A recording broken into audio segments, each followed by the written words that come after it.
Hello, Rain. I'm doing fine. Sonic Alchemy, Filament Frenzy, Yoris, David, the Maltese Man, Bob, Yoris, Joel, Mike. Yes, we're back. We're finally back. Things are sort of settling down now. For the past 10, 11 weeks, all I've been doing is printing face shields. I did a few other things on the side, but I'll get to those a bit later on. Audio is a bit low. Let's increase it slightly. There. That should be better. My mic, I'm still waiting for a new mic. So yeah, I am back. I have the Creality CR-6 SC. It's been stuck in Hong Kong for the past 2 weeks, 2.5 weeks now, but it finally made it. Yes, I'm alive, Domenico. I am so alive. Hardly alive. So yeah, for the past 10 weeks, all I've been doing is printing face shields. I'm still printing face shields. As you can see, everything is orange.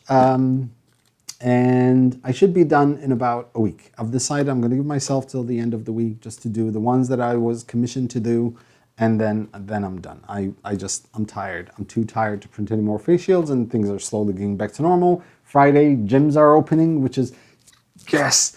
And yeah, so today we're going to be putting this together, the CR-6 SE, which is currently on Kickstarter. I'll get to my thoughts on the Kickstarter thing in a bit. For now, I just want to put this together, get it printing, and we'll see how it goes. So let's just switch this camera here so you guys can see better. I can stand up, and we'll see what we have. We obviously have a spool of filament, which is yellow. Hello from South Africa. Hello. Just an FYI, South Africans, I absolutely love your accent. I really wish I had a South African accent. Did I do that too fast? Sorry. So we have, this is the touch screen. I'll put it over there. This is a handle. This I'm getting is the spool holder. This is the Kickstarter printer, right? Yes, it is. We have just 4 bolts, 4 large bolts, 4 small bolts. Part of the spool holder. Is there anything else here? Service booklet. Something just fell. Ooh, piece of plastic fell. I'm guessing it's from somewhere here. I'm guessing. I don't know. No, this looks like it's one piece. There's a small piece of plastic. I guess we'll figure that out very soon.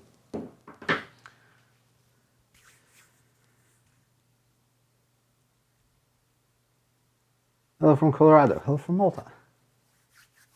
So, okay, we have instructions. We don't need instructions, but we'll just have a look just in case. So,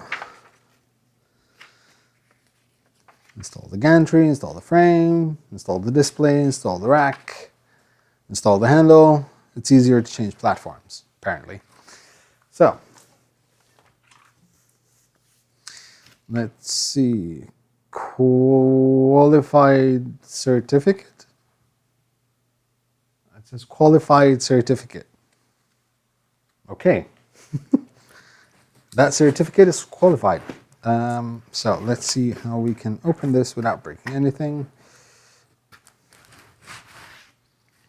We have the gantry, which is here. Hold on, let me get everything out of the box, and then we can just have a closer look at absolutely everything. Power cable. Hello Zen, thank you very much. Hey Ian.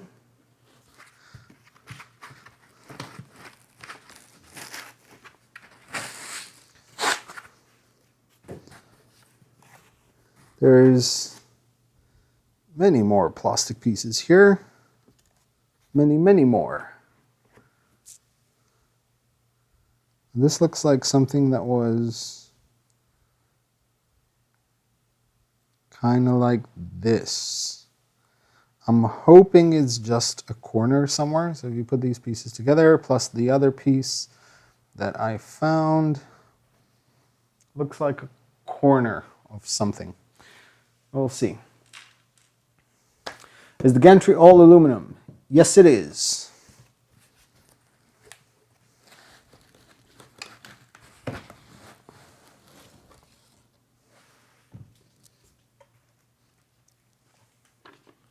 I'm wondering where that piece of plastic came from. But anyway, so let's put that over there, out of the way, and let's start having a look. I'm very curious as to where that piece of plastic came from. What is that? So yeah, let's see. Hey Aaron, it's a puzzle. Actually, funny you should mention that. I keep trying to convince my wife to get the world's largest jigsaw puzzle, which is like 51,300 pieces. She keeps saying it's too big. So just to give her an idea why I wanted that large, I got some 1,000 piece jigsaw puzzles. We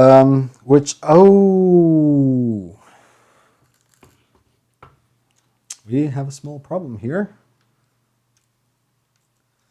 So this is broken, and that part was the cover. Okay, so we have a small issue here, unfortunately, but it's okay. I think we'll MacGyver our way through it.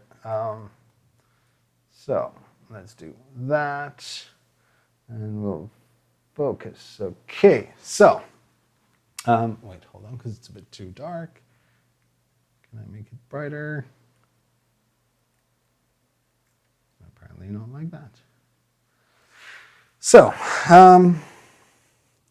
this is the problem. So this broke.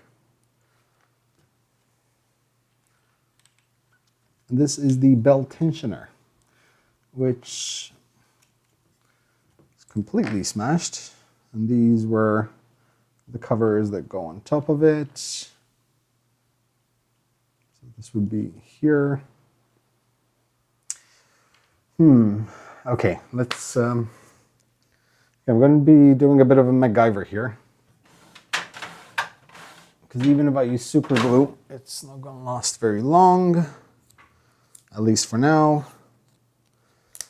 But thankfully, I have access to a few 3D printers, so I can, fix that at some point. It's really weird because this actually is correct. I'm guessing it took a hit. So essentially this was going through that piece of plastic over there. So what I'm guessing is it took quite a hit. And that broke. I mean, it's nothing major.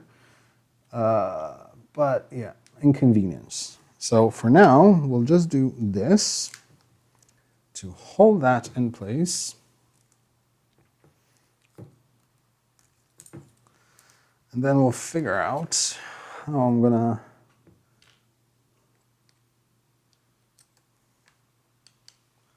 do that so I can tension the belt a bit.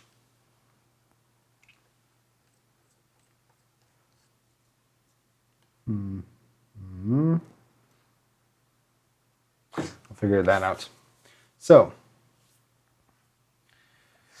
all right, so it's okay. It's okay. I'll figure something out as I go along. So we'll go through the extruder, which is here. I'd love to open this to have a look at it, actually.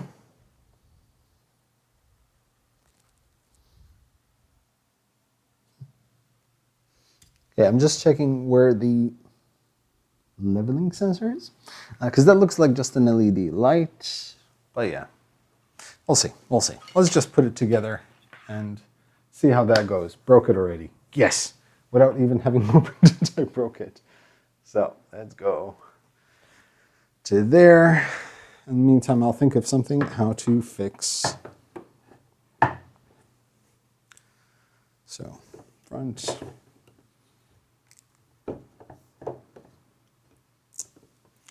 Stay there.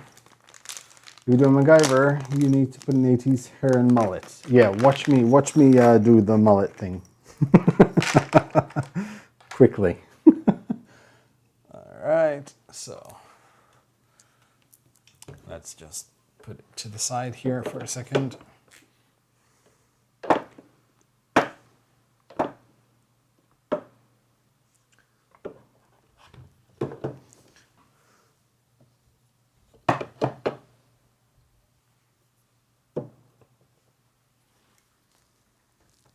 There you go.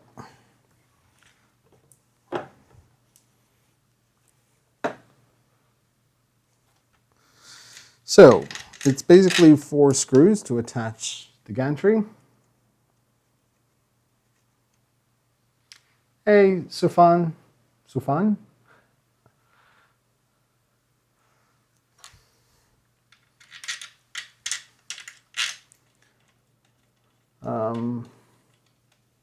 You know, what we could do is make this an interesting live stream and just, you know, design a piece to fix that, have it printing and, you know.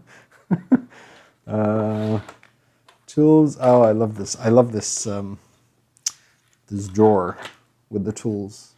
It's really nice. Like it's a nice little thing. It's awesome. I like the idea.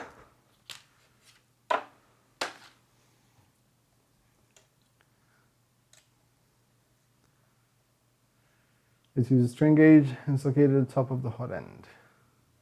Cool.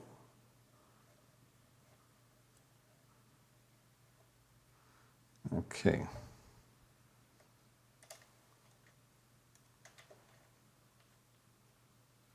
What is the build surface made of? So that looks like the, okay, so that's definitely glass. And, oh, beautiful. That needs a bit of fixing. Ultra base. It's kind of like an ultra base thing to it. It's really, actually, I really like the removable build plate. I kind of do wish they did a flexible build plate. I mean, nowadays I think flexible build plate is the way to go, and I actually think it would be actually cheaper because you don't have to stay, you know, messing about with all that, and I'm guessing that would increase costs. But anyway, that's my 2 cents.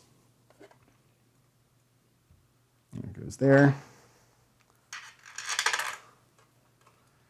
You've been doing this for so long now, you have to take the noob out of your name. Nah. So to give you an example, something I've been learning how to do, or teaching myself how to do, is ZBrush for the past few weeks. Whenever I have some time, I teach myself ZBrush. For those of you who follow me on Twitter, you probably know by now that I've done a couple of models inspired by unstable unicorns. And yeah, it's fun. I'm teaching myself that. So yeah, I'm still new to that. I'm still a noob at something. I'll always be a noob at something.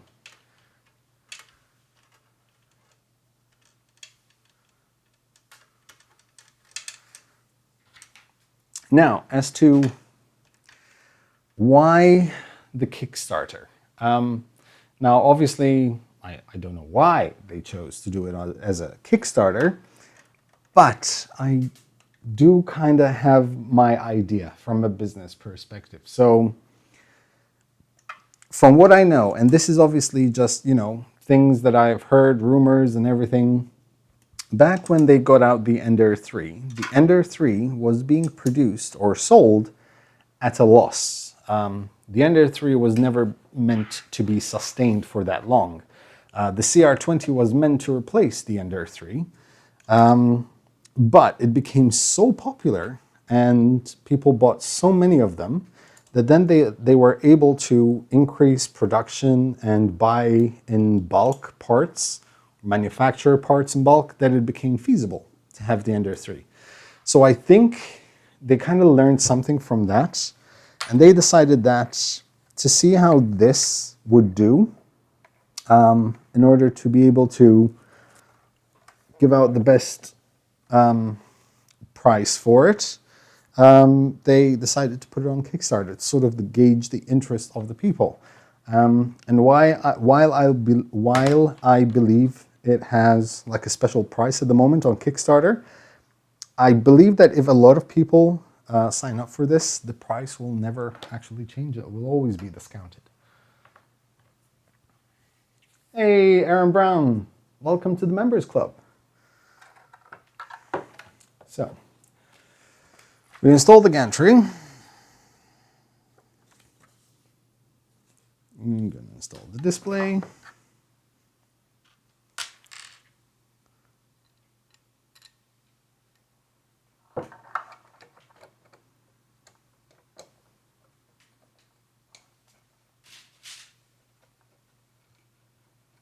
So yeah, those are my thoughts, at least. Now, once again, don't quote me on them, because I mean they could be, you know, a bunch of stupidity, but in my mind, at least, that's how I would think it worked out,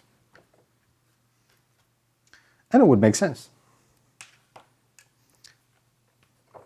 because now they know. I don't know if it was like 20,000 units, 2,000 units. I'm not even sure exactly how many they've had backed so far. Hey, 3D print creator. But yeah, what kind of makes sense, because now they have a good gauge of how many they're going to sell, and therefore they're unlocking more perks, which they know it's feasible, because they're going to have quite a large amount of units, which they will be shipping out. I'm just going to connect the stepper motors for the Z-axis over here, and this one over here. We have the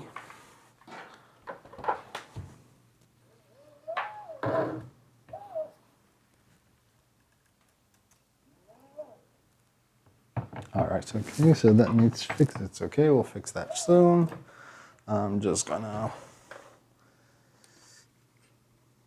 install this, which I'm guessing is over here. This is a weird plug.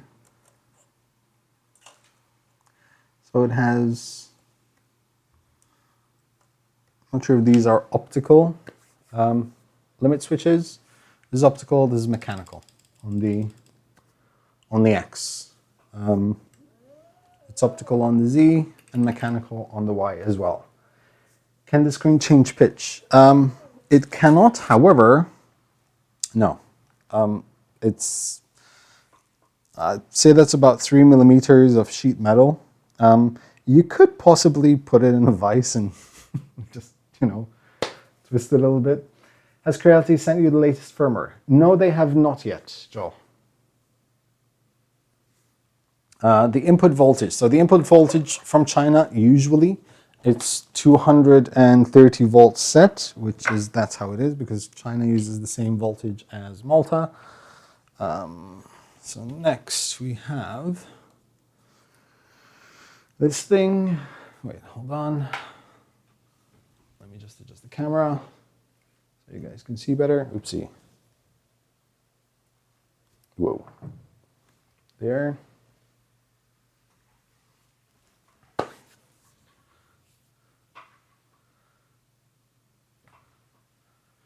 Let's hope they deliver. Honestly speaking, while I've learned my lesson, where I will never tell people what to do with Kickstarter projects, Kodama,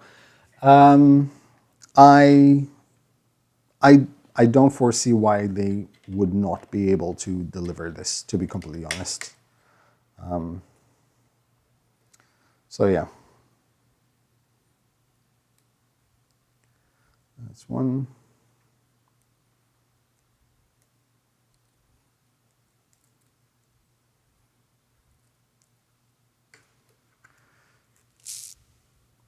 I don't see Creality being the kind of company that would not be able to deliver on a machine that, you know, essentially that's all they do is build machines like these. Is there an add-on to make it emit blue smoke? Yes, it's the 3D Maker Noob special add-on. Okay, so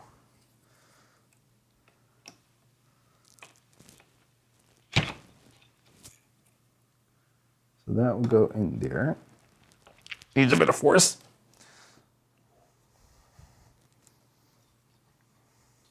I'm going to break something now.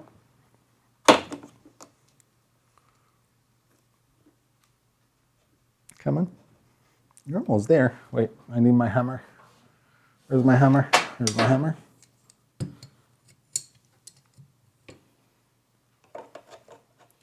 Always have a hammer in hand. I love my hammer. There you go. Oh, yes, okay, that way. Thought it was the other way for a second.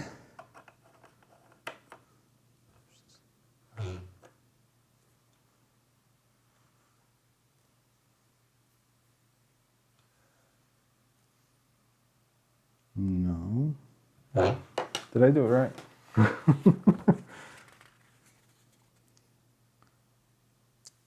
No, it should have been further forward. All right, yeah, it should have been here.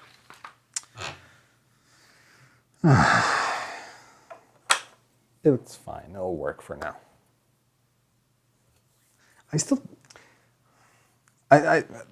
There has to be, I mean, companies like who have this spool here.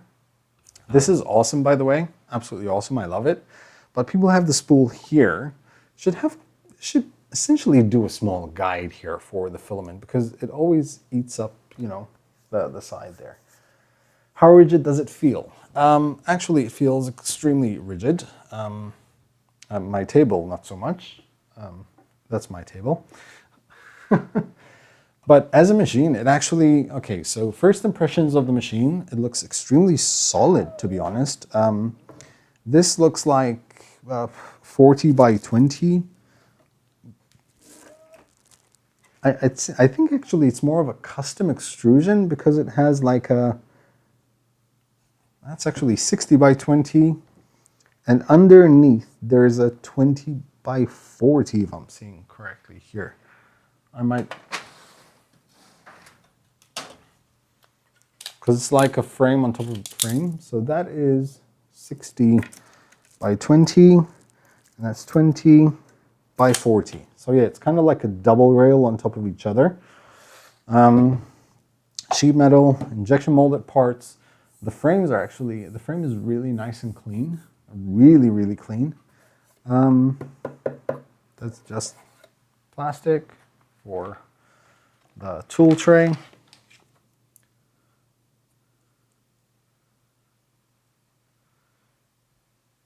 Printer guide is a test print. What is the benefit of the belt at the top of the Z threaded rods? Okay, so, which is this right here. Right up here. Personally, so first of all, that's there.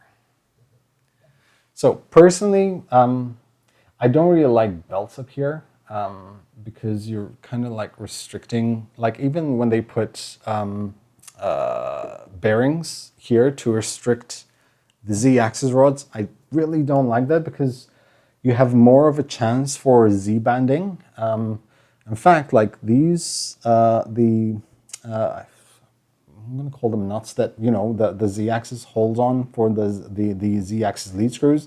Those should usually be slightly loose because those are what take the slack of the Z wobble. When you're restricting everything and everything is tight, any deformation on any sort of small hitch on the Z-axis will, you know, project onto the print itself. But other than that, we'll see how this goes. We have to fix this first, though. Actually, first things first, let me adjust the bed, fix that, and you do so by adjusting the eccentric nuts at the bottom here. So.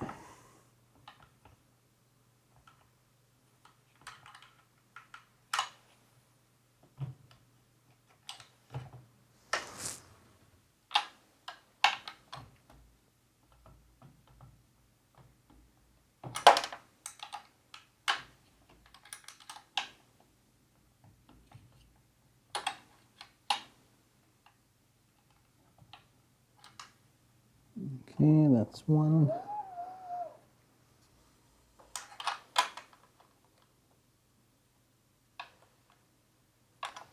Okay.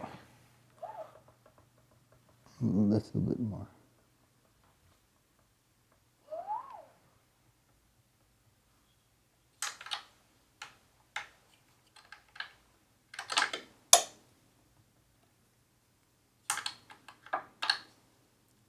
Sorry for the quietness, I'm concentrating. Now we're talking. Could you remove the Z-axis belt? Yes, you could. I think in the perfect world, you'd remove the Z-axis and also the bearings that hold the Z-axis screws in place. But that's something you could discuss in a video. In a video, not a video, apparently. Some people don't like me saying video. Right, Tom? How smooth is the motion in X and Y? Very smooth on the Y. X at the moment needs fixing.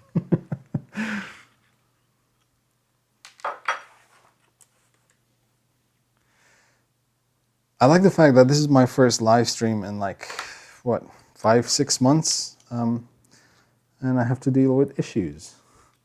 But this is one of the main reasons why I always wanted to do live streams when unboxing new printers, so people can actually see what you can come across. And also so people don't tell me my machines are cherry-picked and then they're perfect, which they never are. Video.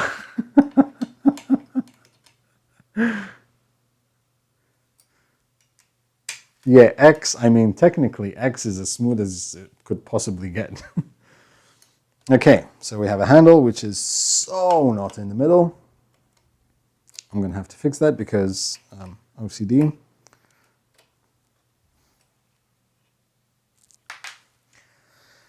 Don't judge me.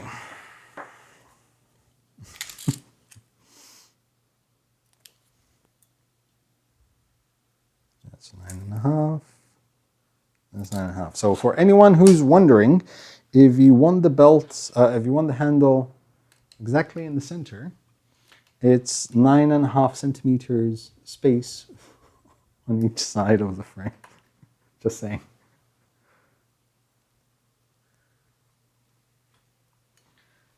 Time what setup is like, plus you get a permanent record of what happened. No one can dispute it. Exactly. Okay.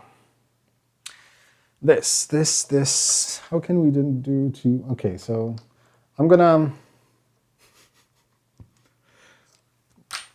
Let's MacGyver this the quickest way possible. I just had an idea of what we can do.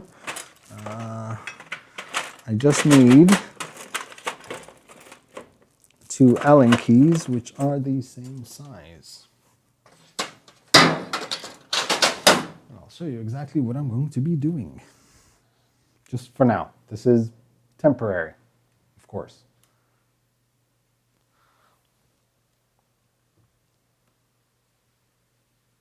There. And I'm hoping this will work. So those are 2 Allen keys, which are the same size. Just not the same length, but same size. That's fine.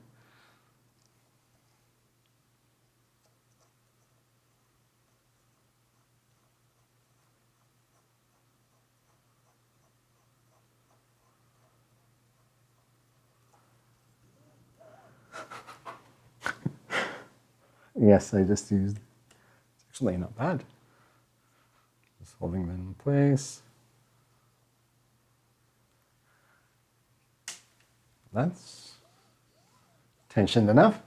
Ta-da! So for those like, okay, this is what I did. That's there you go. I mean, I could do that with a paper clip. I just don't have paper clips here. So yeah, that's gonna work. All right, let's throw that there. I'm actually going to use this yellow filament. The truth is that I don't have a lot of filament left. So I'm going to be using this. All the filament I have is orange and is going for shields. Zip tie them together. I could actually, so they won't. It's actually a very good idea. My cable ties, like, is there any zip ties? No? No? Do I have any running around? Of course I do. So let's do like a quick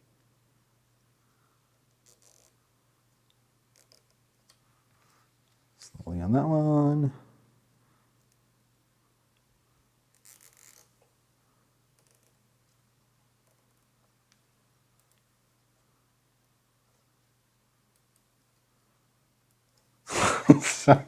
So, there you go. I mean, perfect. And that seems good enough. That's tensioned enough. All good. Just throw a big washer. A washer actually would work. I do have some washers. No, but that's okay, because what I'll do now is I'll just, I'll do that in CAD and, put a fixer on it. I'll just do a cover that goes all the way in. So, just gonna get that ready. Whoop. Go down. Wait, hold on.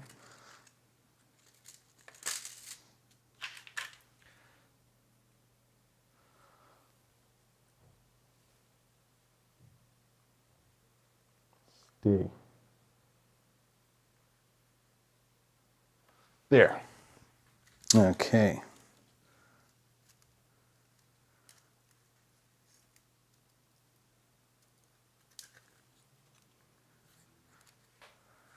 No, it would be a shame to fix it properly. Very true. I mean, it works. If it works, that's fine. So we'll throw that in there.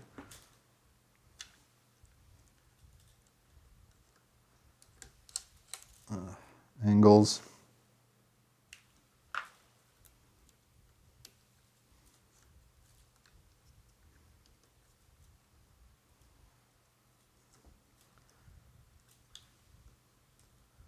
Come on. Filament is hitting on something.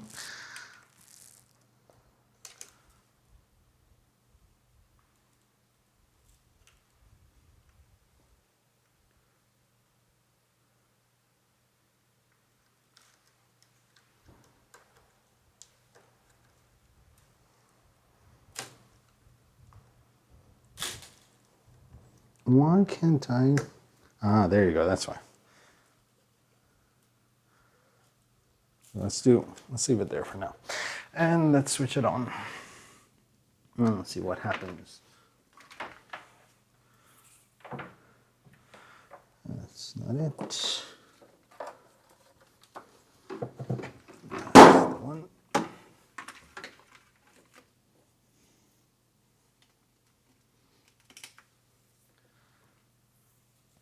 Food is calling. So we'll use this one as it's.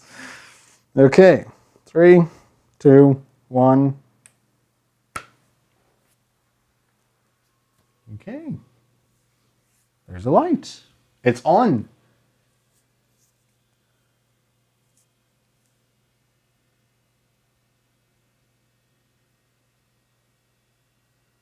Printer drone in one hit with a conductive plastic.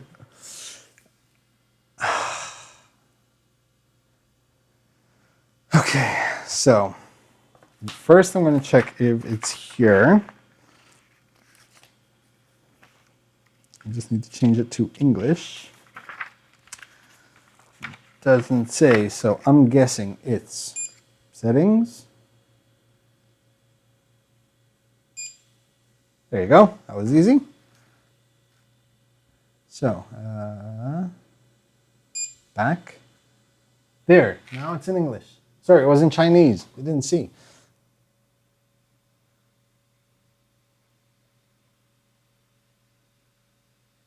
So there, so before it was in relatively simple. It was in Chinese before, as you can see. So if you go to like this spanner thingy here, settings, and you can actually see like Chinese or English. So that's relatively straightforward.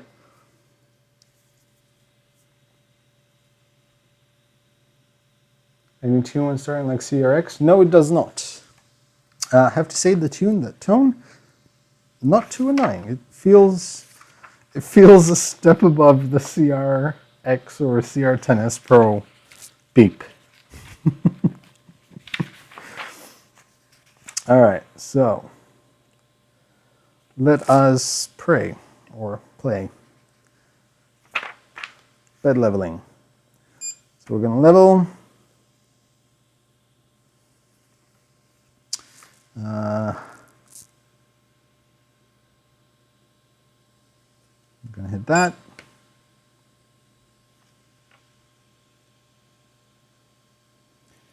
Wait for the nozzle temperature to heat up to 120 degrees Celsius and start leveling. Why the hot end needs? Why does the hot end need to heat up? I would assume that the bed needs to heat up, but okay. How much is the CR-6 SE? It is currently on Kickstarter for, I believe it's about $300, $319. You save like $100 if you back it on Kickstarter. But yeah. Ooh, I didn't even realize it was working. That's how quiet it was. The only reason why I actually realized it was working was because it clicked on the limit switch. That is so smooth, like it's moving right now. Hold on.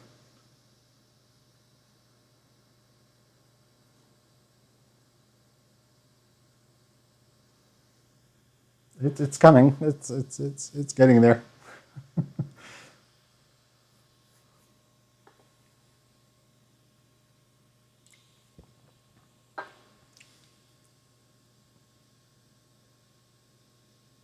That is stupid quiet. I mean, all I can hear literally right now is the fan, nothing else. Although there's not much going on except the Z.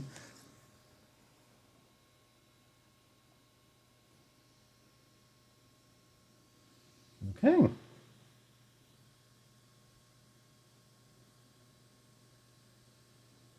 Doing bed leveling.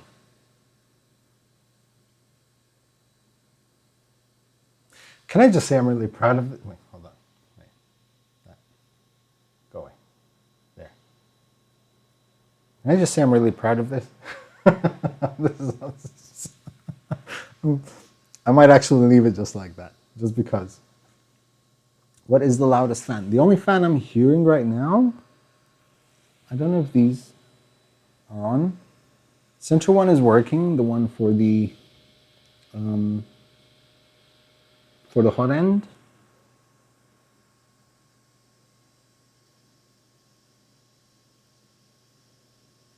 Like, this is ridiculously quiet. Like, it's seriously quiet.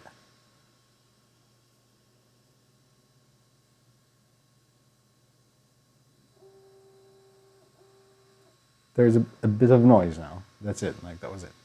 Okay, leveling. That's it. Done.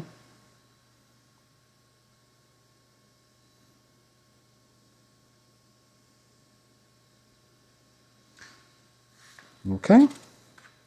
After leveling discovery, adjust z-axis compensation value according to adhesion of the printing consumables and the glass. So let's do. Okay, so.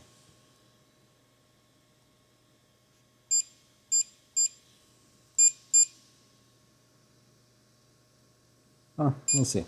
It's the offset. So let's do prepare, preheat PLA. Is it preheating? Yes. Went to 185. I would do nice with like sort of like a confirmation that it got the command and everything.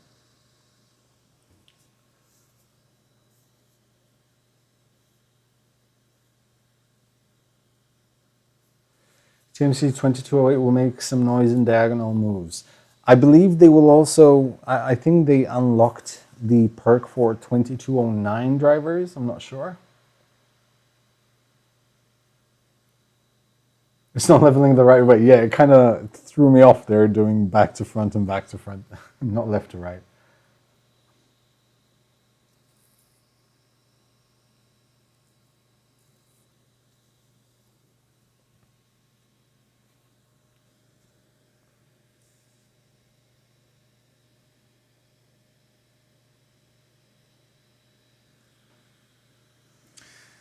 So, preheat PLA, so disable fan, feed, return. What's the feed return? I'm gonna move a little bit.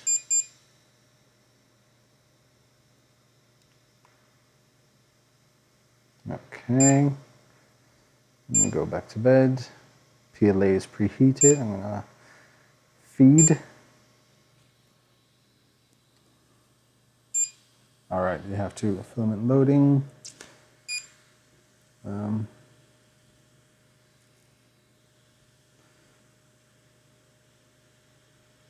Filament loading restore factory. What?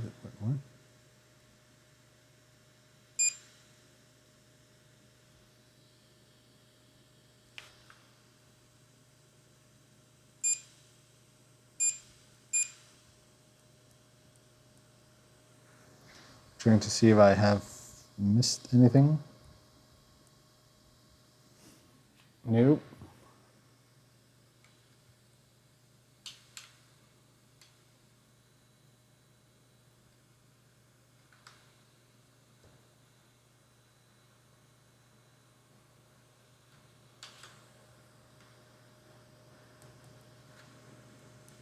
I feel like it's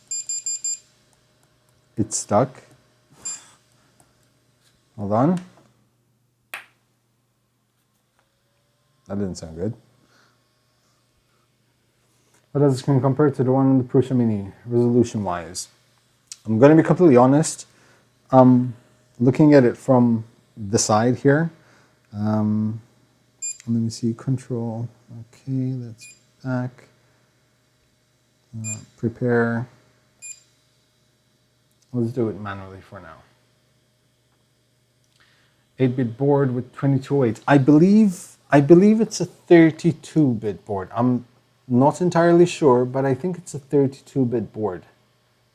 I actually have the site here.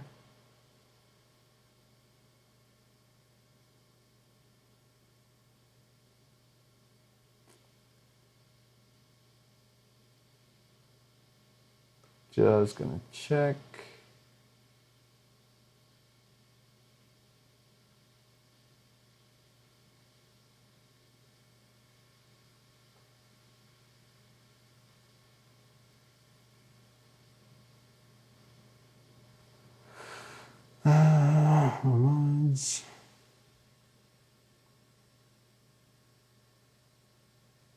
I cannot see anything about the board. But I believe it's a 32 bits. I'm not sure.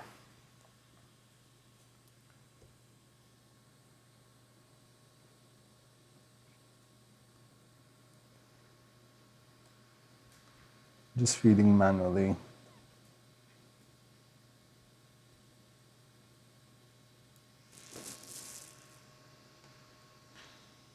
Okay. We have some filament. Let's go back. Oh, right. Memory card. Kickstarter has this 32-bit optional with 2209 drivers. Okay, fair enough.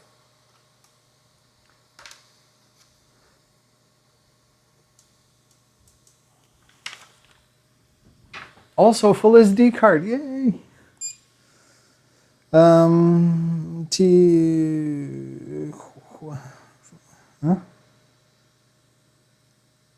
Huh? Can you read that?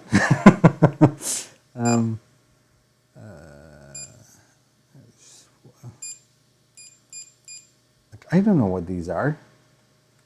Tiao Ping 17? What is it? I don't know.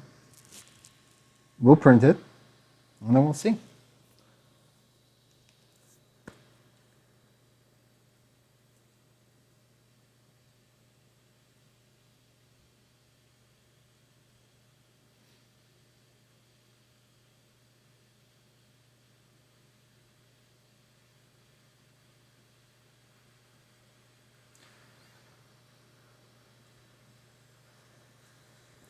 So yeah, that's the 32-bit. That could be another reason why there's a Kickstarter, because if they see that there's enough demand of this particular printer, logic tells me that, but me and my logic works in very different ways than many other people's, hence why the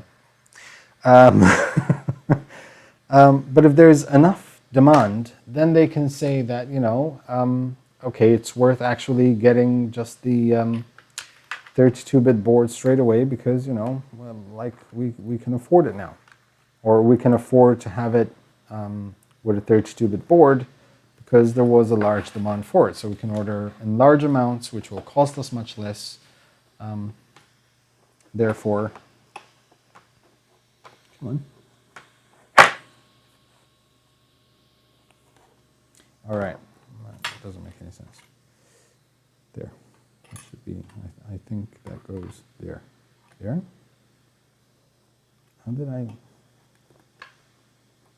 How was this before? So that was there. Yes.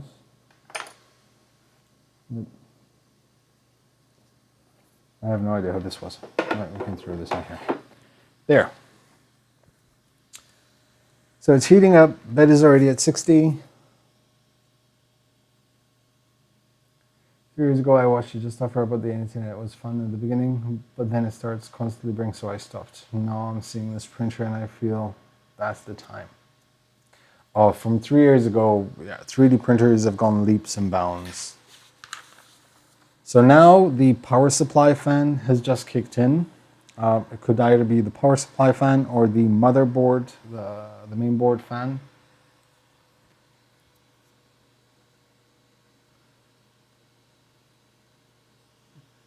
Not that loud. Actually, I forgot to check. Okay, that's tensioned enough.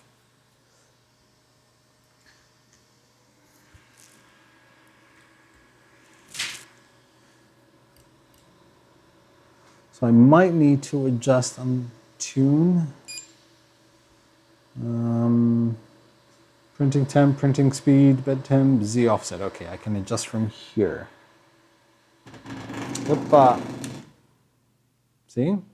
Switched it off. Sorry. I switched it off because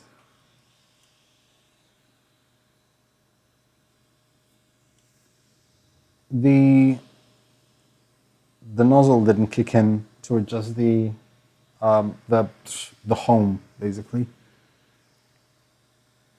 Let me try this once again.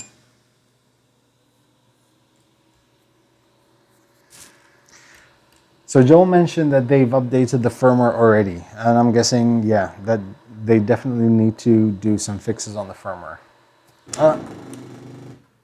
So something is not right here.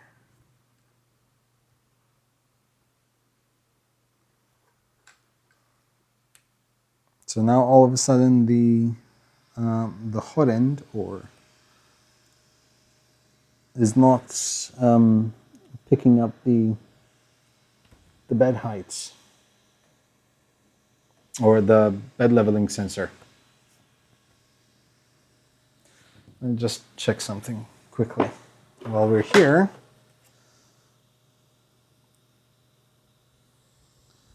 And people say my machines are cherry picked.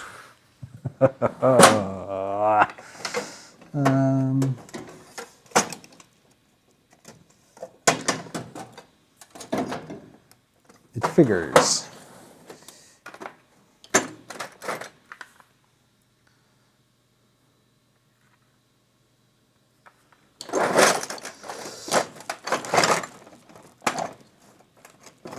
I'm just looking for an Allen key, because that size Allen key I used for the belt tensioner. I just want to check something quickly. Where is that?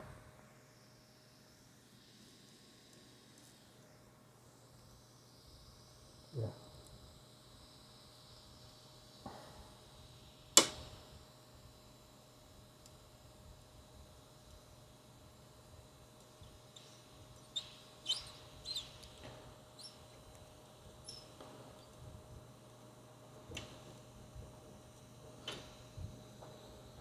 At least we get to have a look.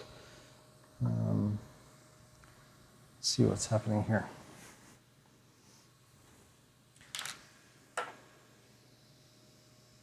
See, so now it's fine. You see that blue light over there? That's me pushing up on the nozzle. So let's try this again.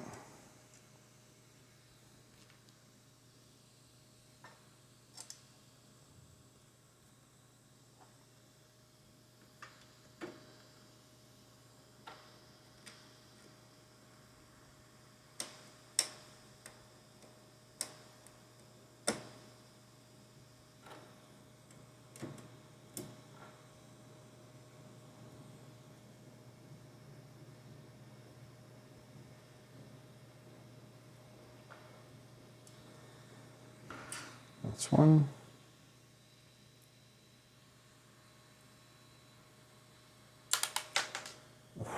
Why?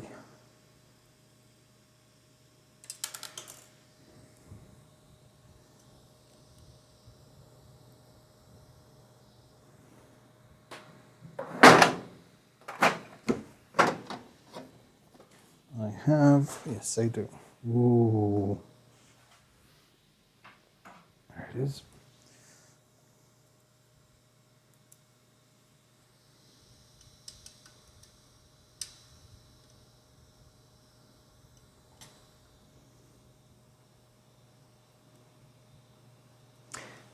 $300 watching and 46 likes. No wonder it's not working. Let's try that again. So, leveling. Let's do auto leveling.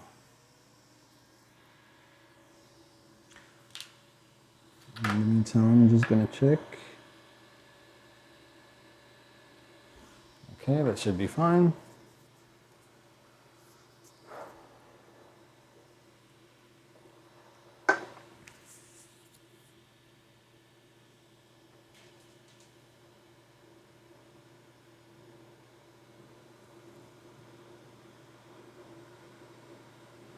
Z offset wrong, he adjusted it after level.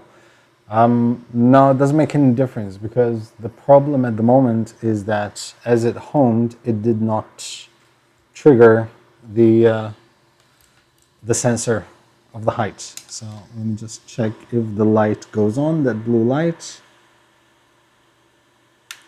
Okay, so the light is going on, it's just not stopping. I have no idea why.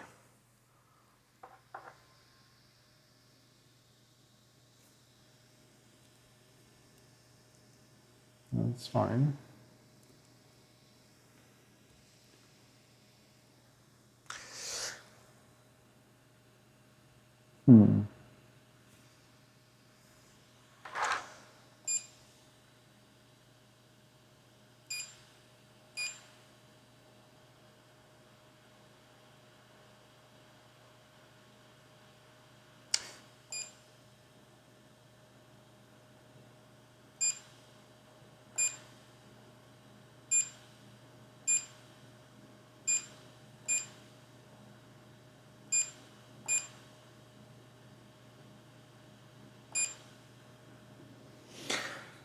Do you have correct connect switch for Z-axis?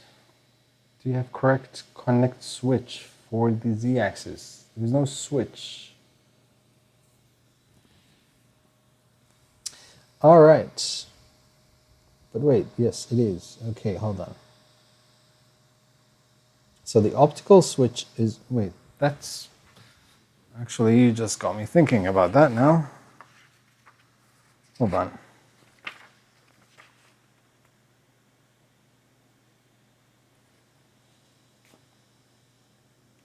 So the optical switch is connected.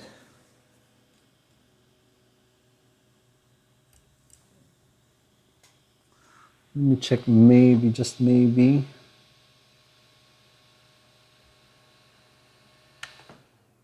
Why is it doing it? Why all of a sudden?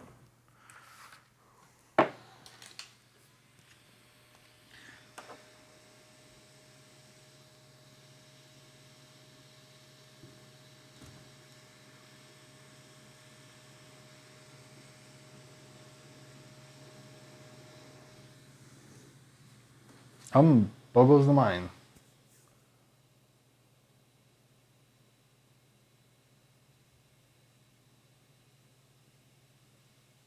If you connect wrong, no red light.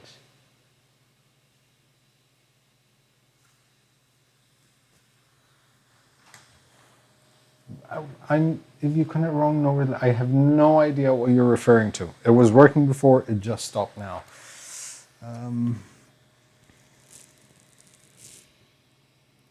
So, there's a light in there that indicates pressure on the nozzle, which works. It works. I can see it as soon as I, push on the nozzle, the trigger works. But for some reason, it's just not stopping. And I don't know why. And I think it needs a firmware update, which I didn't. It can be a wiring problem because it was working before and now it's not working.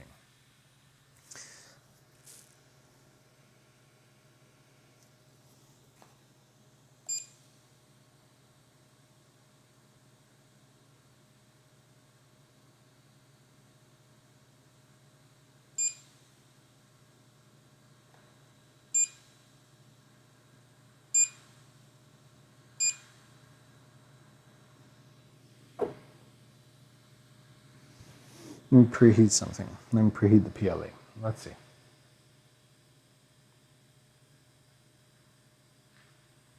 There is red light must work. Which red light? There is no red light. There was no red light before and it was working fine.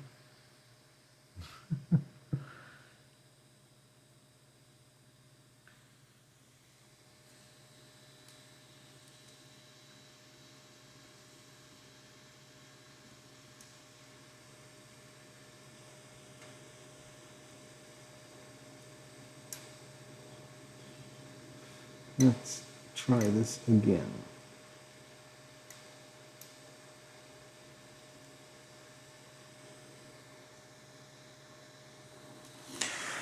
So what red light anyway?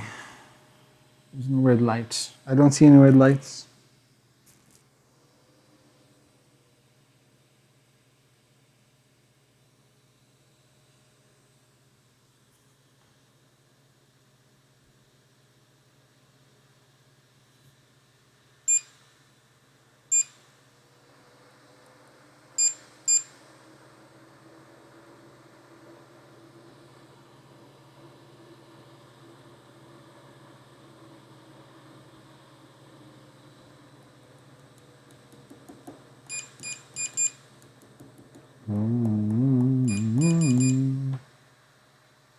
I don't know, it says filament loading restore factory.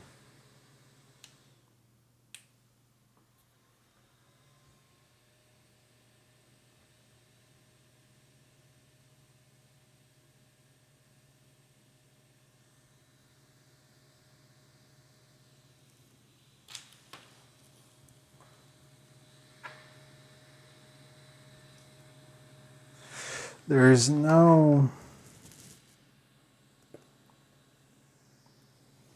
Hold on. I just need to check something here.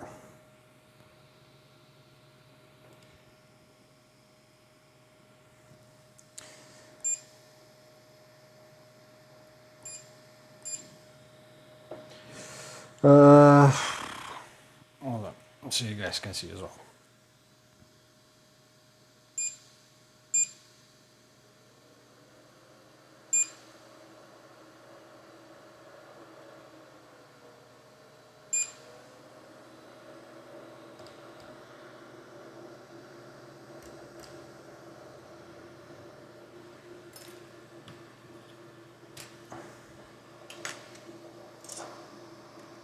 Now I mean, this Z, that doesn't work.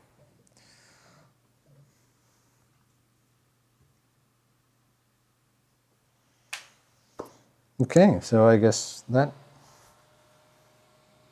I have to figure out what's going on here. One way or the other. Maybe, just maybe.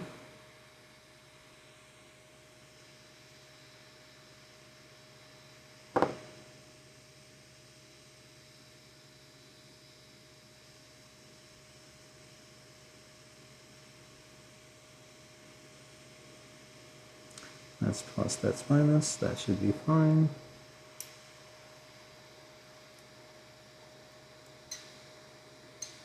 Sorry if I'm a bit quiet.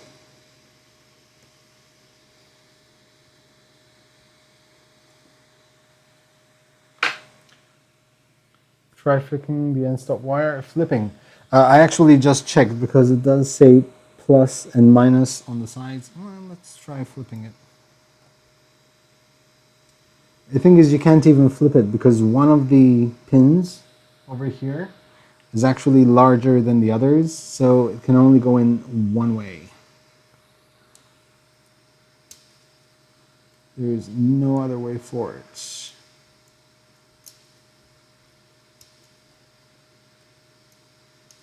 Come on.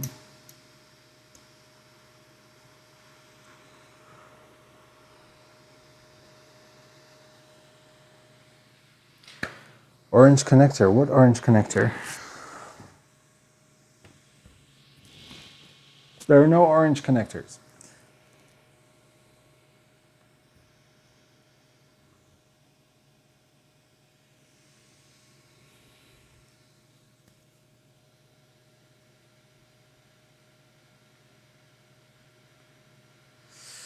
Okay, so let's do, if we're here, might as well.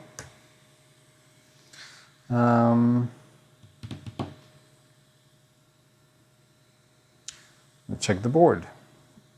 Let me remove the filament, just in case we'll check the board.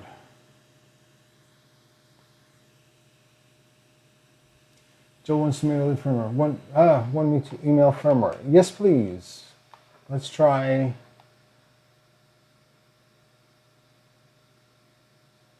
Joel, yes. I don't know. Wait, hold on. I'll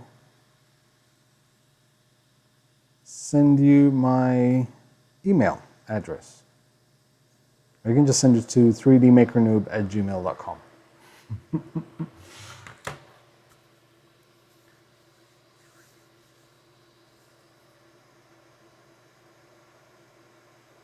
I did do a factory reset, but didn't do really anything. So, go factory reset, it just puts it back in Chinese.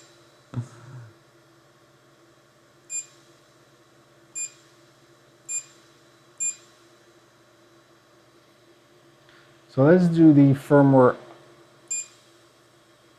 updates.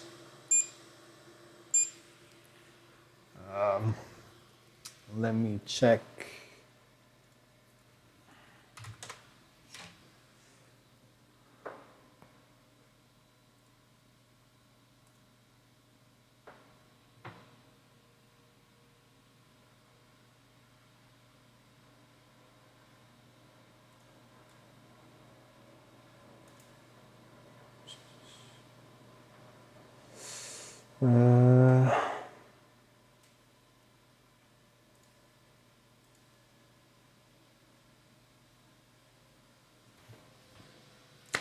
So the part on the Z that breaks the sensor beam, is that intact or moved? Maybe it got moved. No, it's intact, it's fine.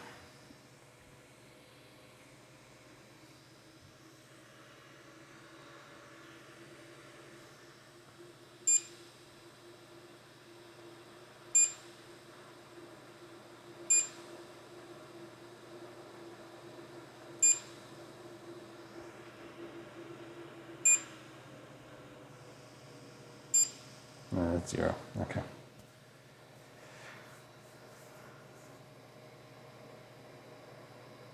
Heavy pilot, I tried that as well.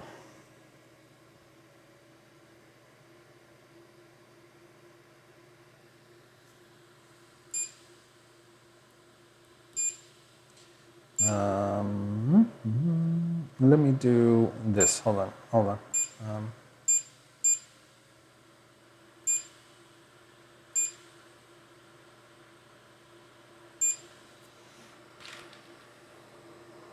So that should definitely break the thingy mabob.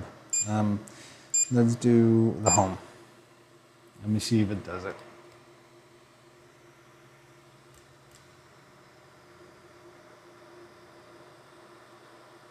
See? Nothing. Nothing at all.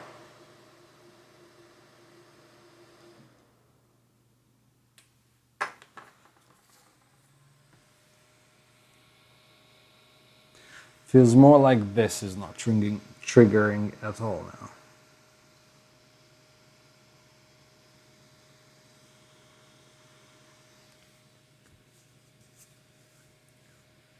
Sent to your email. Okay.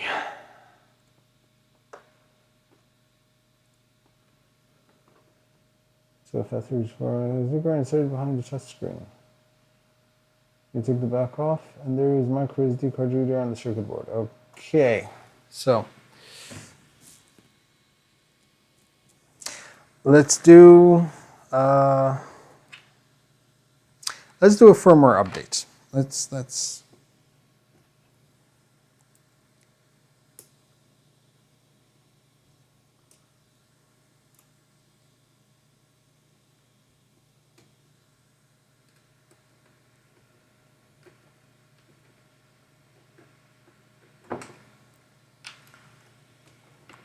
Let me just.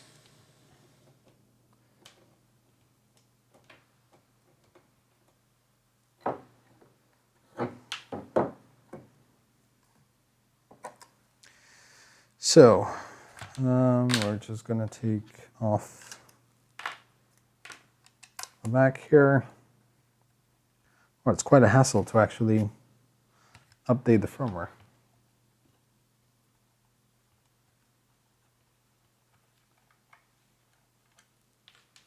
Left on our screen, right from the machine.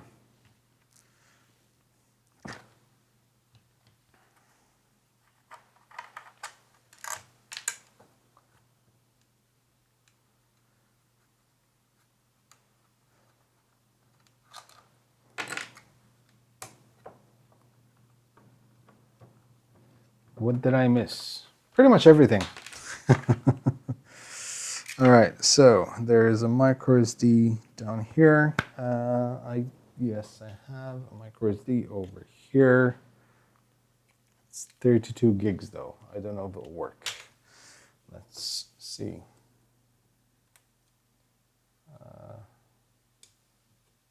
Oh, that goes there. I'll just do a quick format. 32, CR-6. Okay.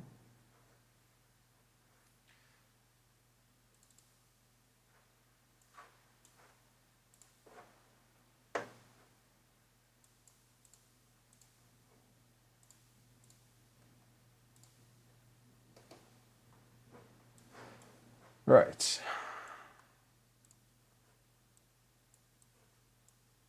Guessing that it goes in there. Close that. Unplug that.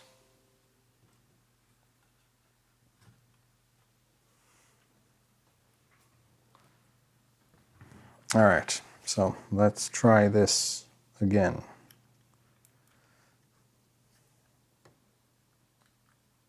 I think I'm just gonna leave it like this for now.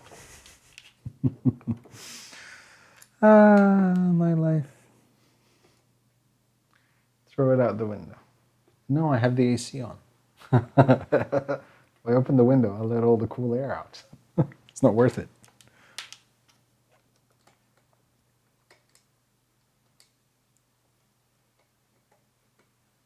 4th floor. I'm on the 5th. 5th floor. Now let's see. I don't tend to give up easily. And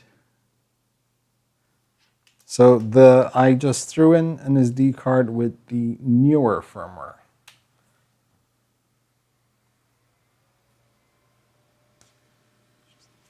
It's doing something.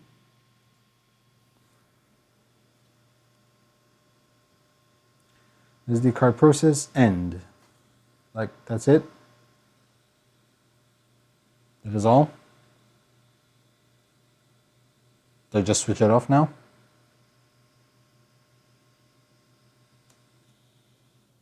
That was easy.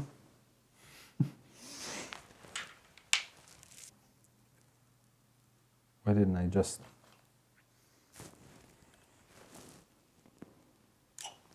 There you go.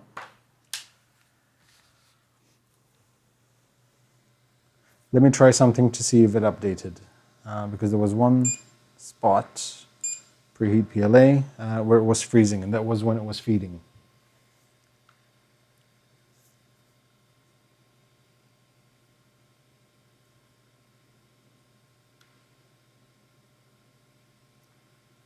Did something pop? No, nothing popped.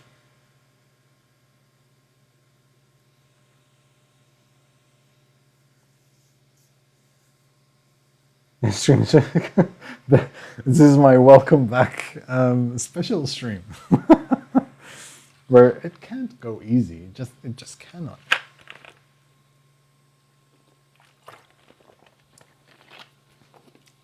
Nothing like throwing me off the deep end into head first into the pool. So let's just wait for that to load up. Has Joe finished printing these shields? Michael, almost. I can tell you exactly that I have 600. I have 1,000 shields left to print.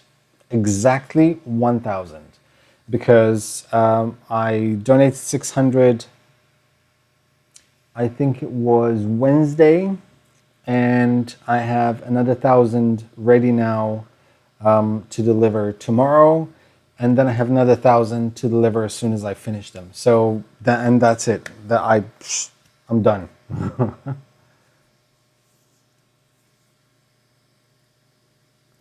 And with that, it would be essentially 12,600 shields in total, something like that I would have donated.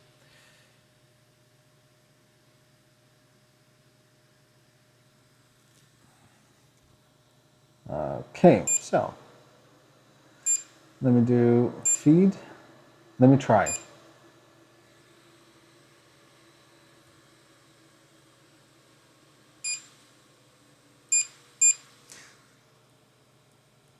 See?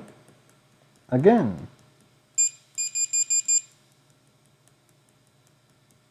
Now something is up here.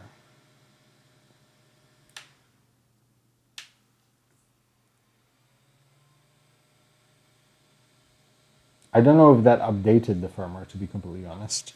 I don't know if that's how you do it. I'm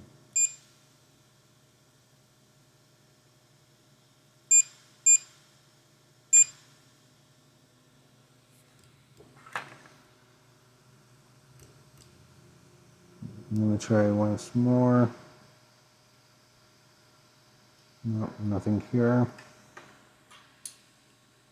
No, nothing there. It's going to crash down. So next thing I need to check is, wait, hold on. Let me remove the filament for now. No panic. It's the way it is. I didn't choose the Ninja Life. The Ninja Life chose me. Okay. Let me just check. Best way I can turn this sideways without breaking anything. And undo it. So it's time to check, just in case, the wiring. Okay, that seems like it doesn't hit anything over there. That's fine. So let's check a few things. So I'm guessing this would be all power supply. So I'm hoping that it's down here.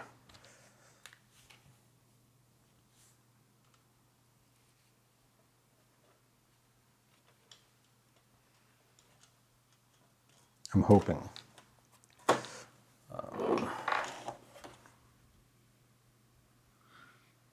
I love how there are no screws over there.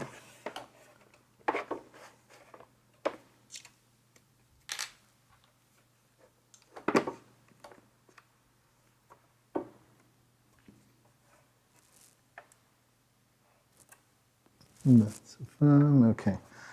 How is this connected?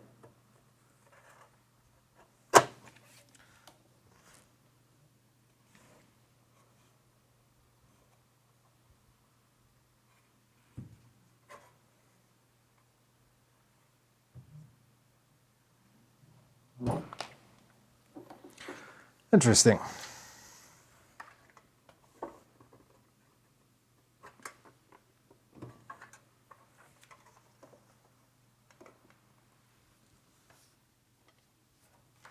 I have no idea. I have to run. Good luck, brother. Thanks, Joel. Thank you very much.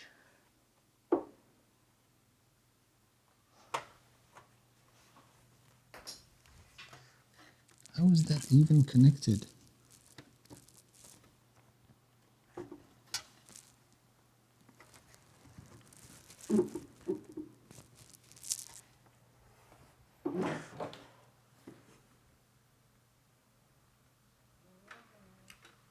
Okay, I'm guessing is that. I'm hoping is that. Let's try.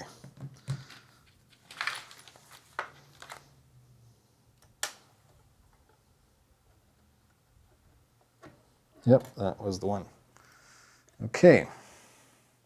Let's try again. So let's see if there is anything which is not in place here.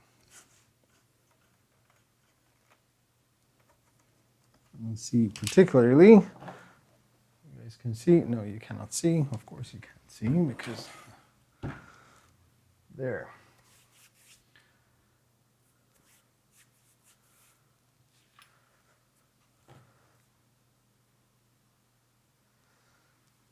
So this,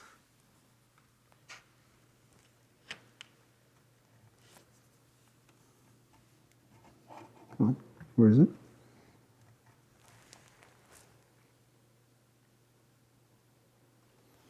trying to see where the cable for the, okay.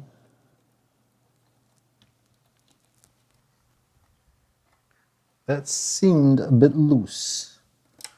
So let's try. Let me see if I can trigger it now manually.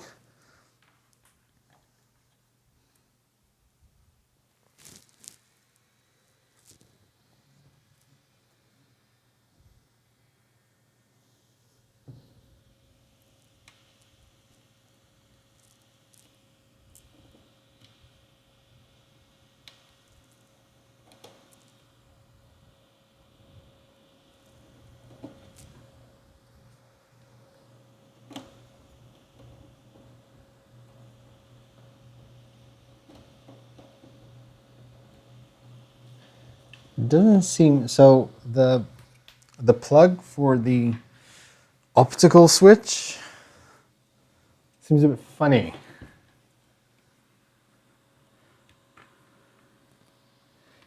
It doesn't seem to like seat all the way in.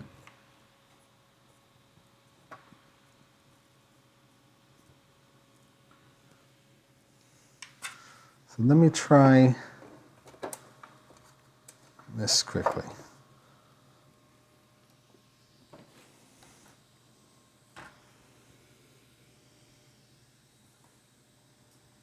There's no red light there that I can see, at least. I still cannot see any red lights. Um,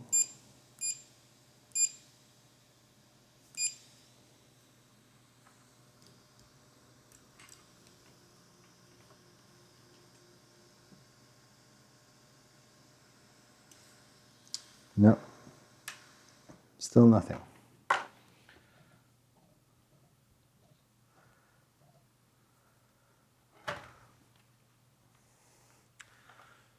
Still nothing.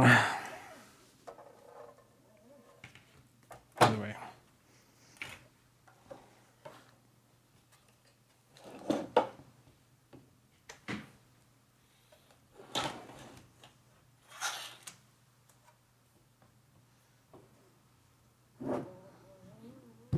There. Stay there.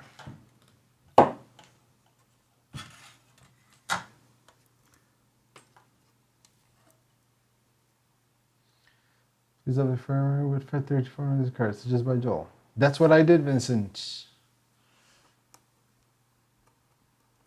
Just check something.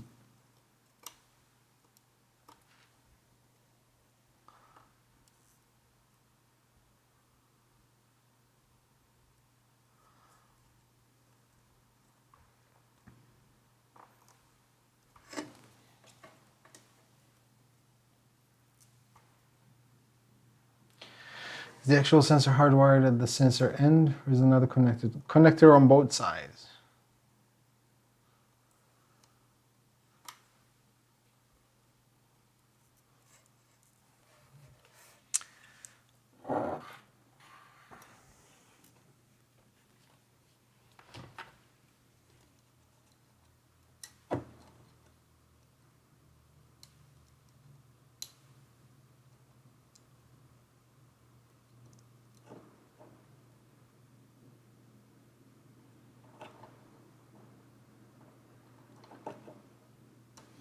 This was supposed to be an easy stream. This was supposed to be easy. We were supposed to print and talk about what's going to happen on the channel. And it was supposed to be easy.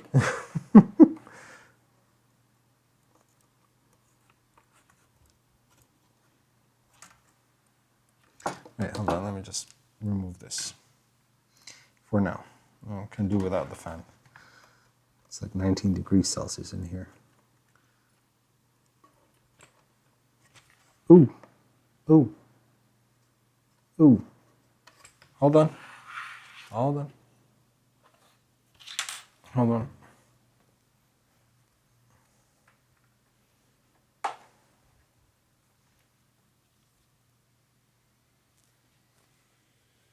Okay. All right. Now it's working. There was actually another cable which was loose. And now, as you can see, there's a red light. It's just there. See? Okay. It's all good. It's all good. There's no rush whatsoever. Let's try it once again.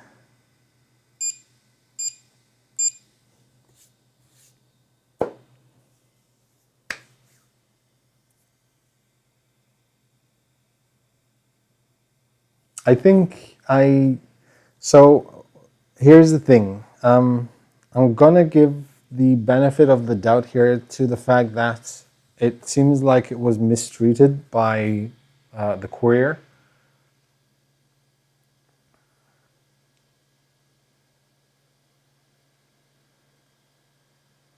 So there's another cable, which I believe it's going to the gantry. For some reason, that was the cable. And I'm going to assume it's going to work now.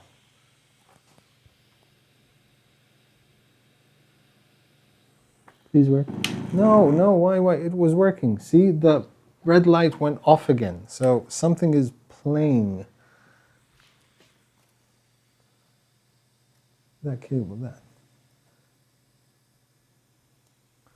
Hold on. Where is it gone? Why isn't it working now? It was on before. Why isn't it on now?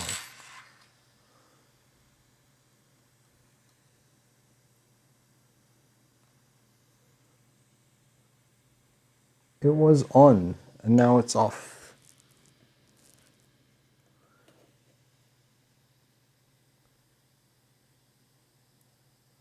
So there's definitely a wire at play here.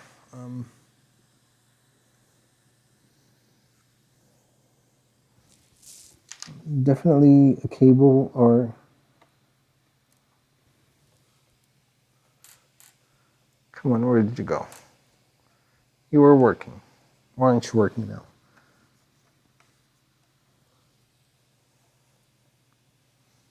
Try everything.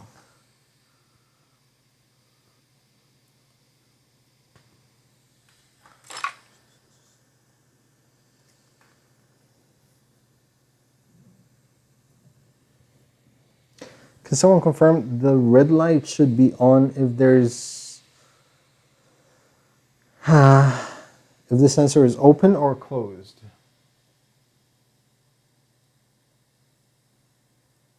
Maybe it only works on the side. Oh, why cut to commercial? These are things that, you know, it's a 3D printer. I mean, I expect it to work the first time at least. But yeah, things happen. And I just have to figure out exactly what happened there. What did I touch or move or whatever?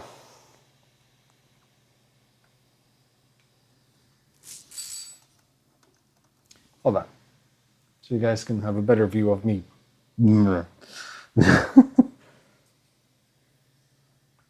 Hold on.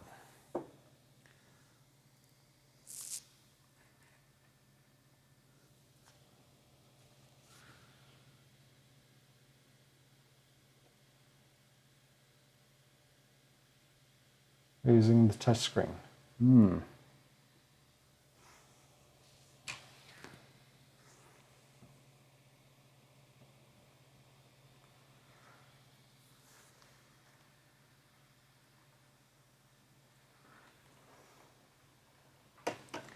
So that, hold on. Thanks, Tom. I think I'm going to be using more than, I'm going to take just more than just a gin tonight. So, those three, and go there. Where the hell?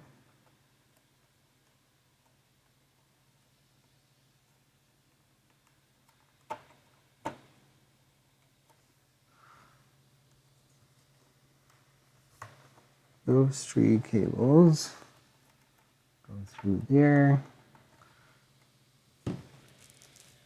Oh, see, now it's on again. Oop, now it's off again. Now it's on again. Okay, so there has to be something here. I need to cut this cable tie. I want to see what's going on here.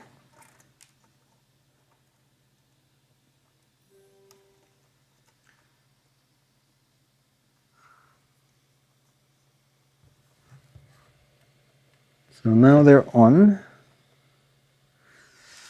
Okay, now it's on. And now it's off. I do believe it does actually work only when it's on its side. Yep.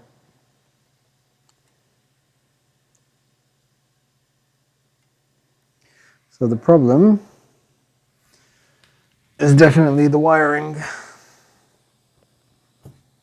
So we just try it now.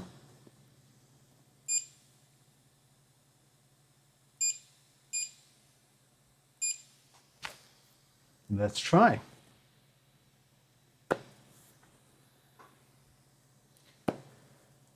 Domenico Lamberti, Herman Coke for me too. You need officers. Thank you very much, buddy. And thank you, Vincent. It was very good, actually. It's what people run into more often than you might realize. Very, very true. I mean, I want to entertain as much as I can. I'd rather be talking about more awesome stuff than trying to fix loose wires. But I know what the problem is now. So the problem is there is a loose connection. It's either inside of the wire itself. The inside is sort of very frail. I'm just making sure that the red light stays on. Now it's, there you go. There you go.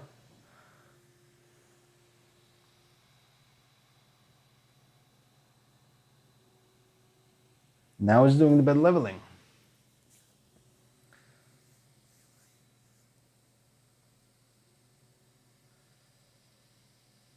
Gadgetismic? Yes, face shields. 12,600 face shields. Although, technically speaking, up to now it's 11,600. So, yeah, there's the wires for the optical sensor there.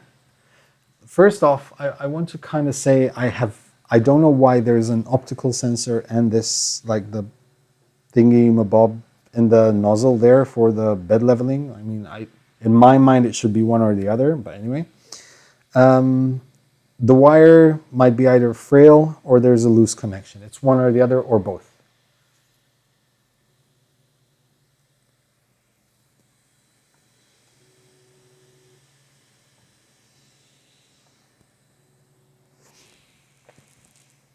Either way, we're going to print something. Okay, so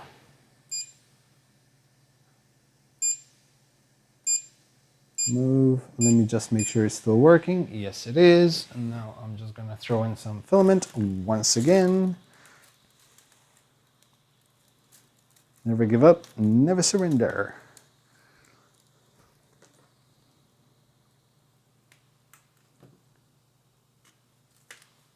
Thank you, Rain. I mean, I apologize for the hassle, but yeah. Things that run, as we say in Maltese. I just realized no one's going to get that joke except maybe the Maltese man, David himself. Things that run.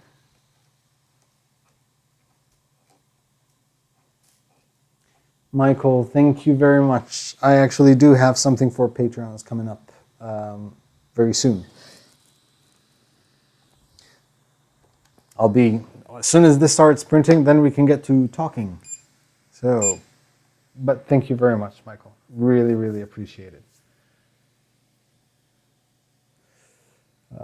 It's Preheat Pla. Okay. Next, I'll probably move the camera so I can get some nice zoom shots for Filament Frenzy.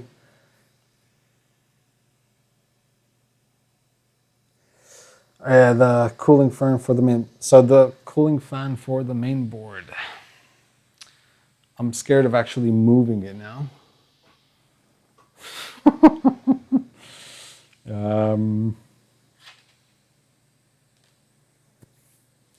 Let's do. Hold on. Let's just do something very quickly, in the hopes that I don't break anything and that thing still is working. I just have to remember which one it was stuck to. I believe it was this one.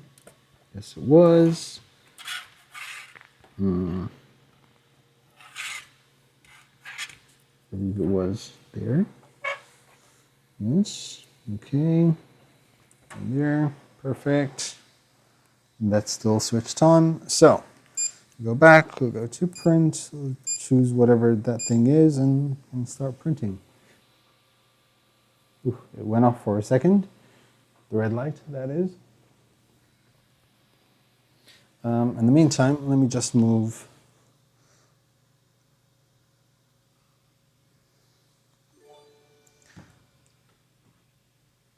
Non-productive. Thank you very much. Always appreciate when you give us your time, Joe. Thanks for this. Dude, you're more than welcome, and thank you very much for the support, buddy.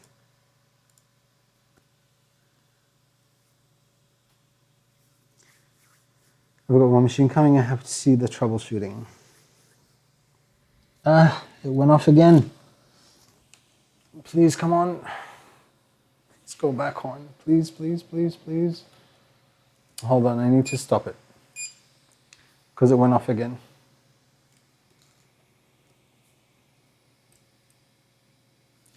Hold on. Really need to check what the hell is going on here.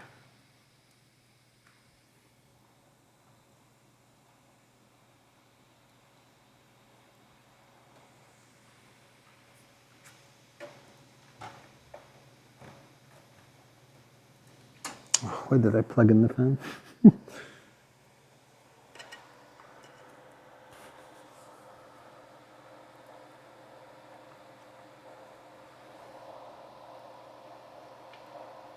There it is.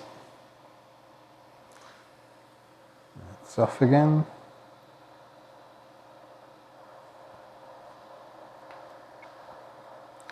I can't even figure out like where.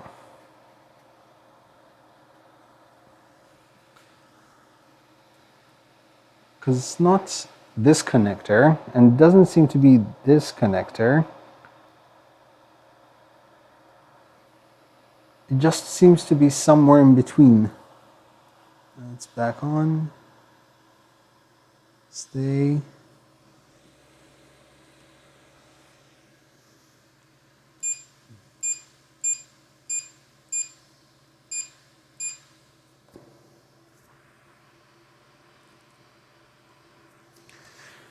Okay. Could well be dry solder. The thing is, I would definitely use a hot glue gun. It's not, I mean, this is, okay, so technically speaking, all I need to do is just, you know, change that wire, which is no big deal. But to someone who just got this machine, this could be like a make or break. It's going to create a hassle because they want to return it. They wouldn't know where to start looking. It's no big, the problem is even, it's not the connectors itself. Because when you wiggle them, it doesn't make any difference. It's just the wire. So somewhere there might be a snag inside the wire. Let me just get this camera down here very quickly. Hold on. Oopsie. Just 1 second. I might have. I need to, hold on. I need to restart this camera.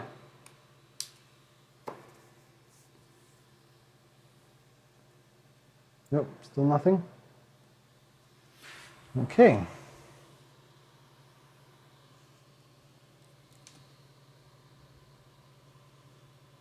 And I also need to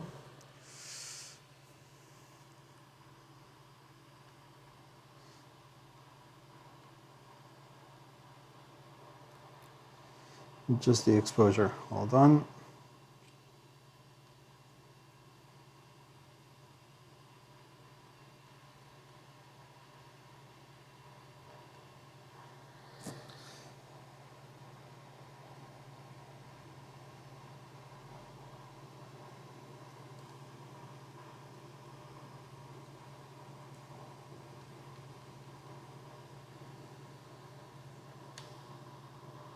There you go.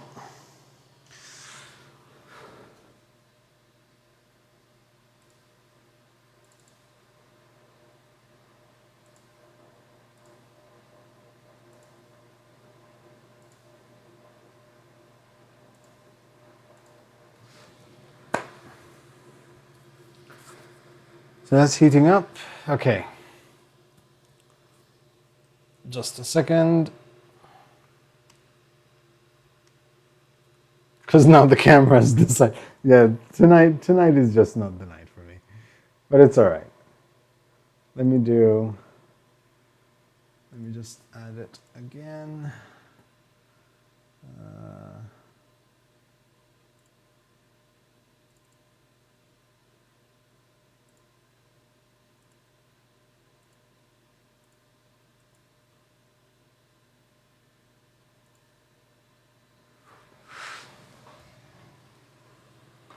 Which one was it? This one is this one. Okay.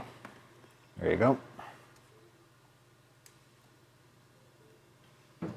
Now it should be fine. Okay.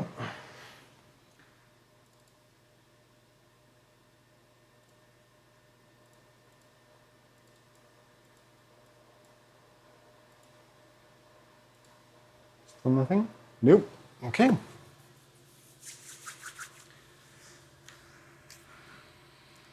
No, no, there you go. It's back on. It's going off and on. So I'm hoping it stays on until it just starts to print. No. Go back on. No. Oh. It's just going on and off. No, no, go, no, no, no. Please go on.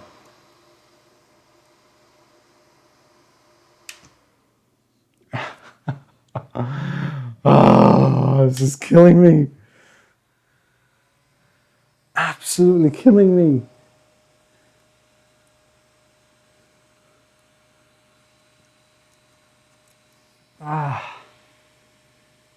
What is the matter with you? Have you guys seen the panic in my eyes? Yes?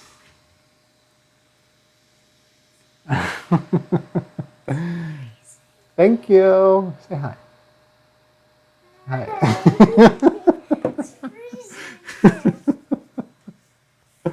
Close, close. Thank you. I will get it to print tonight. I don't care how. I will get this thing to print tonight. Come hell or high water, I will not end this stream before it prints.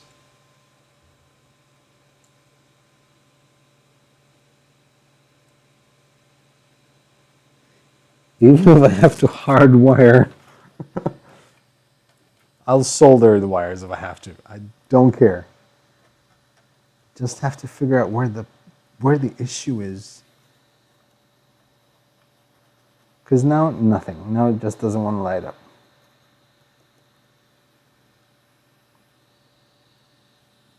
And then my camera's not working either. Make a new wire. You could.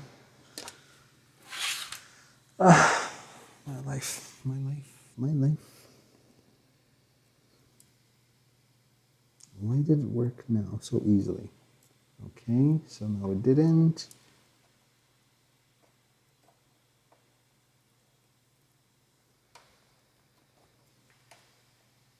So that's not it.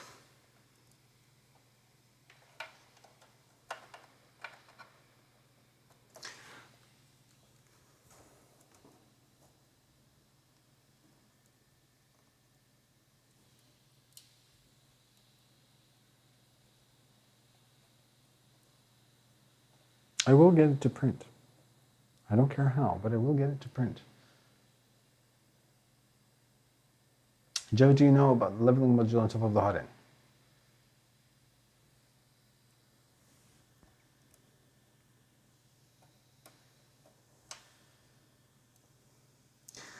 Hold on a second. Hold on. Okay. Okay, I hope you guys are having an easy night. Enjoying yourselves. So, let's try something else. Can I just, of course I can't. Why would it be so easy?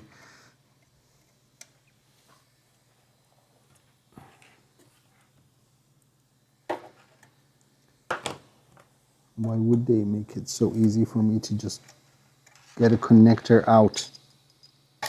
There. Okay.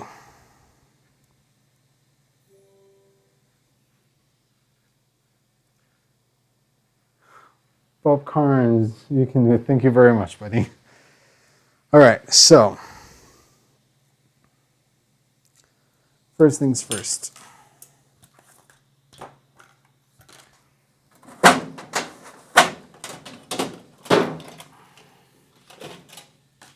Let's get some tools out. So first, I want to check continuity. I want to see exactly what's going on. I want to see if it's the wire. So that goes with the middle one.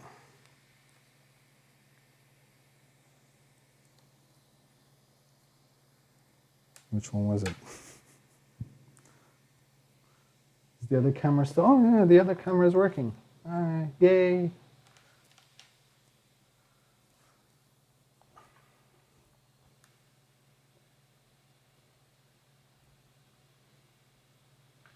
Okay. You guys can see all this, right? Wait, hold on. There you go. Now,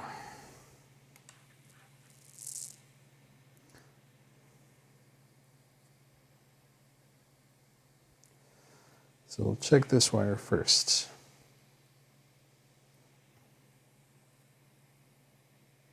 This one with this one. There's continuity there. Now, middle one with the other end.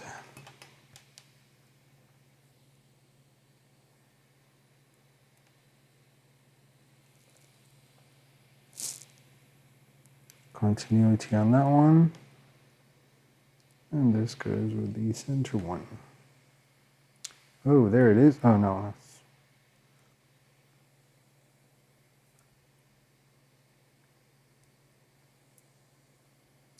There is your problem.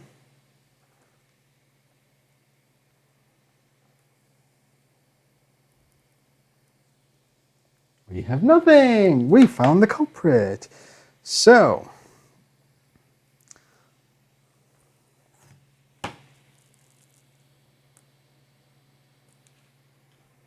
let's see why.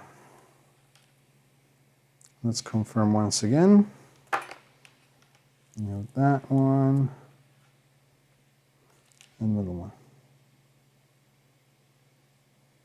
Nothing.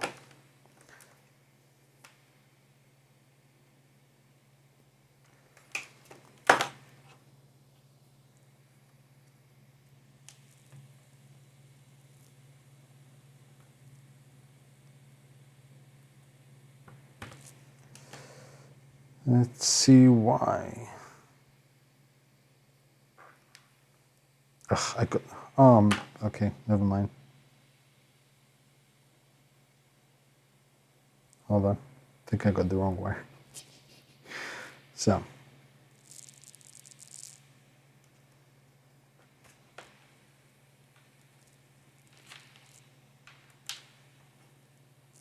Yeah, that was fine. Damn it, I don't know which one it was. I think it was this one. I think it was that one. So essentially, no. My bad. All wires have conductivity, it seems.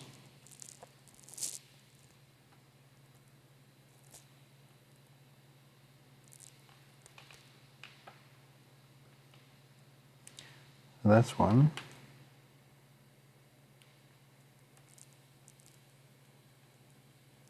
That's two.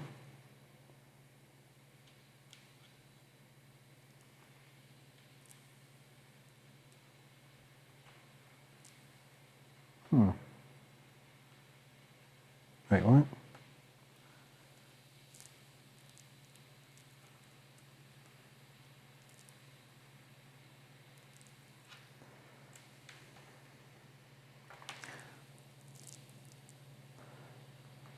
So that one is with the left one. Center one is with that one. And that one should be with this one. Yeah, there is one. There is one that is not conducting.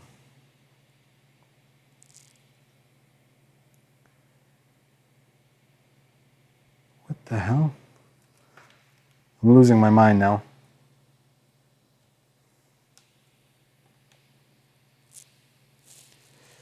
So, that's left.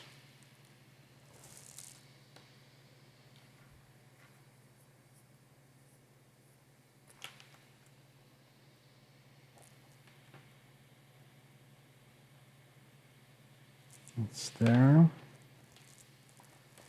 This should be with the center one. No, there is conductivity. No, there is conductivity with all three.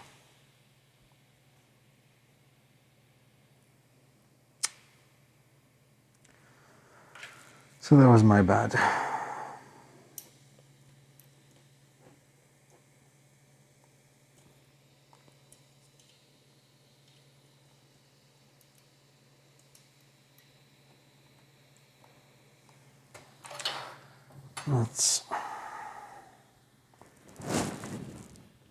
Can't I just bypass that and just throw it in here? Yes, I can.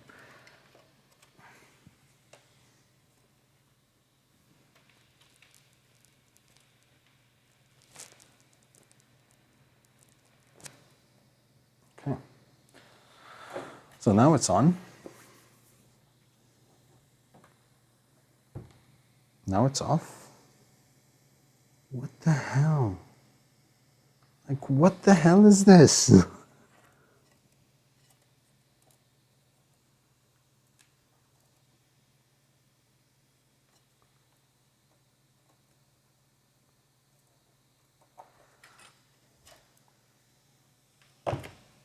Let me try something quickly. Could the optical switch be bad? It could be. It definitely could be. I'm just going to try something very quickly. Just want to see if the conductivity breaks when I move the cable around. If I can manage to, I need a third hand. Come on.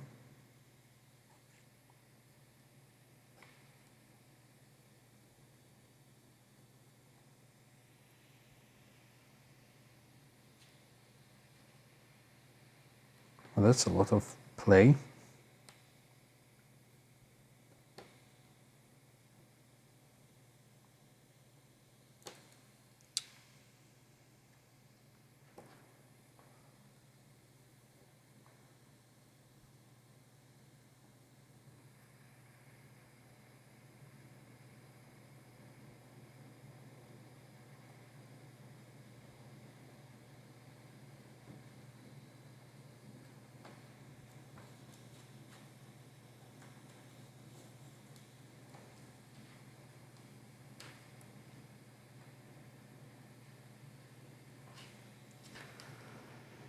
I'm tired now.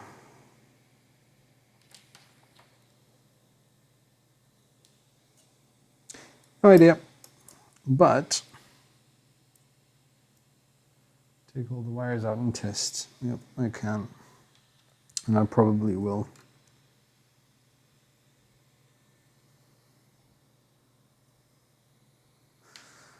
I don't know why I'm hassling so much with this. I'll just, okay, never mind. Hold on.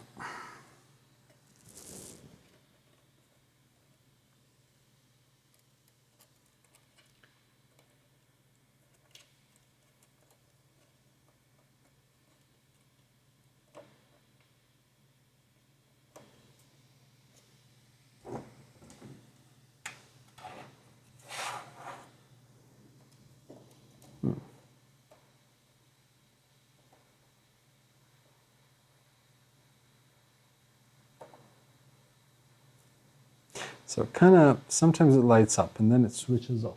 Wait, you guys cannot see. What the hell? Wait, hold on. So, wait, there you go.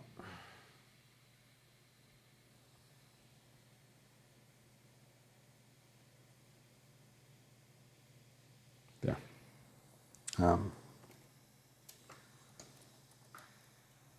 See, there, I barely touched it.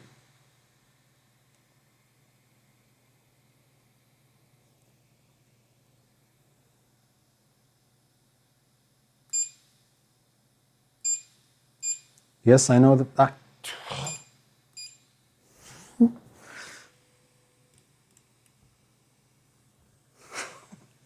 I hate you!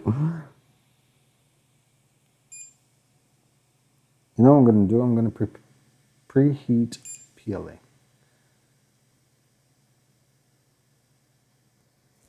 me just preheat everything. Wait, how can I not choose?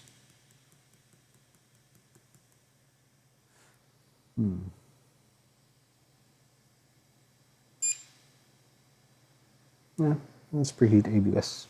I want to see exactly.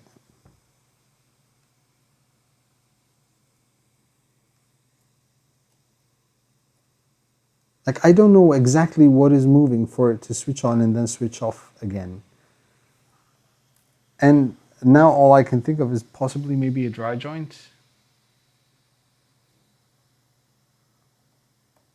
Because even when even if I push the cables in, like, nothing.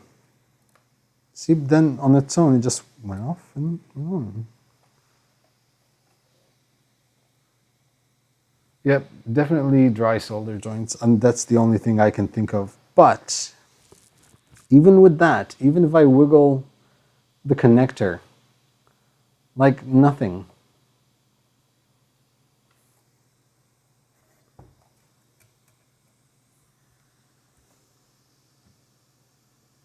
This is so weird. But I mean, that's the only way to explain it, is the solder joints.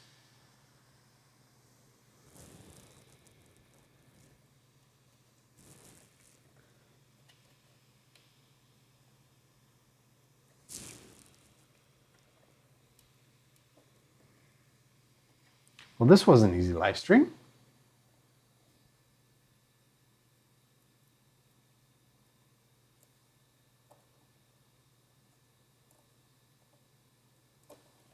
Hold on.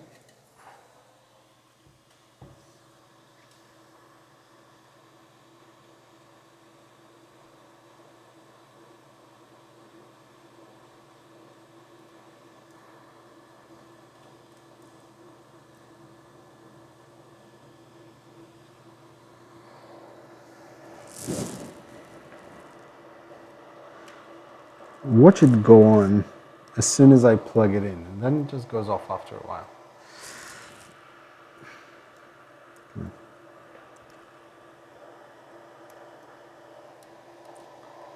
Nothing.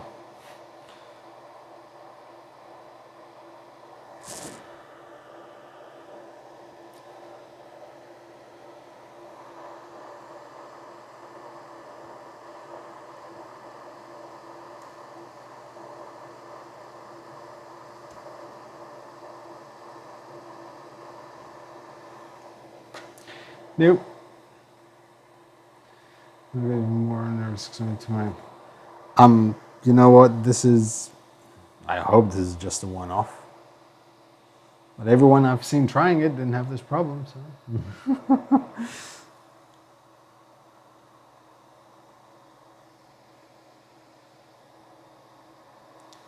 See, now it really doesn't want to go on. And I'm starting to wonder whether it's the board that's sort of like sucking the power out of.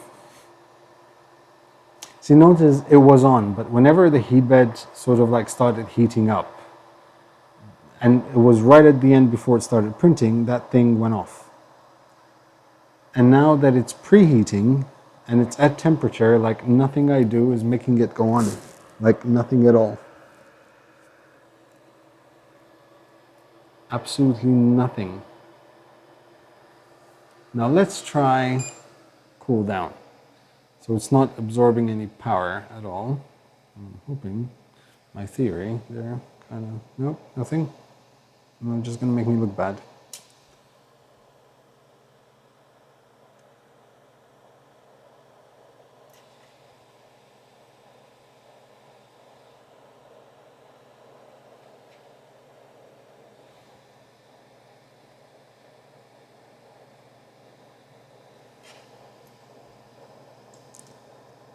Is anyone keeping count on how many times I've unplugged and plugged this connector?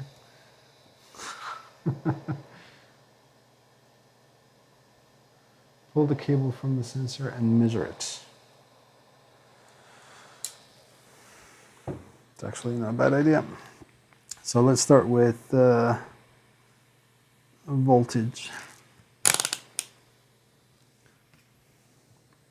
So that's positive and that's negative.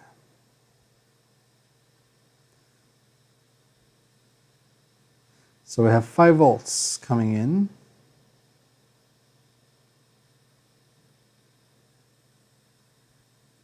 So there's 5 volts coming in. So chances are it's the sensor that's the issue. Let me try, hold on.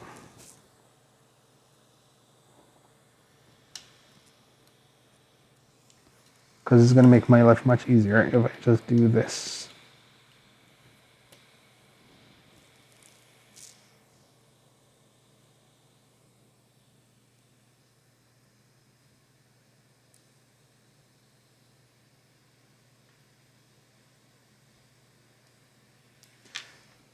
Yeah, I can just test it like this, and I don't have to. That doesn't go in that way.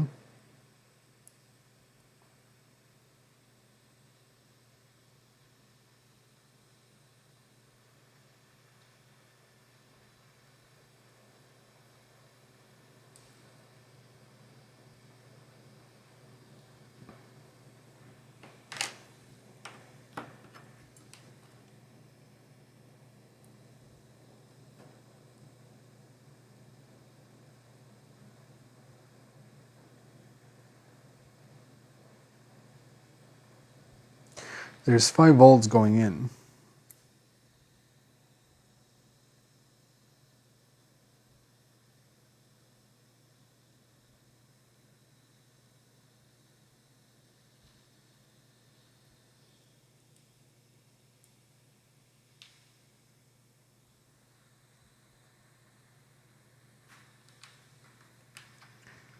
Let me do, okay, let's try this now. Hold on. See, so there's also 5 volts going into the sensor now as well. Oh, so wait. So basically I just moved it just a little bit, enough for contact.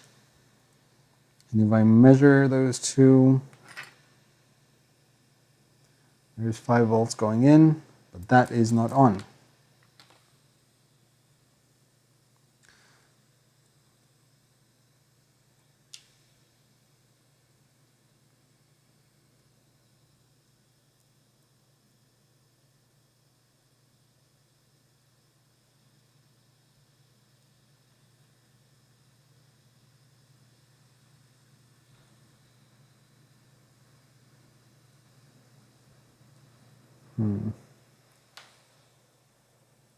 Plug it off, measure if those 5 volts stay while you're start heating the bed. This way you know the air is on board or the sensor.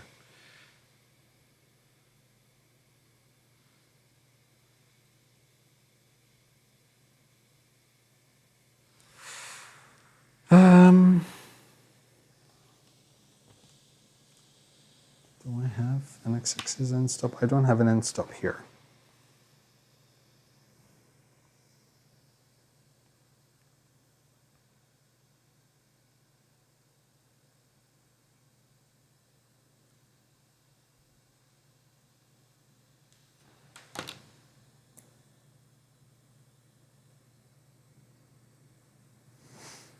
Hold on, let me try something else.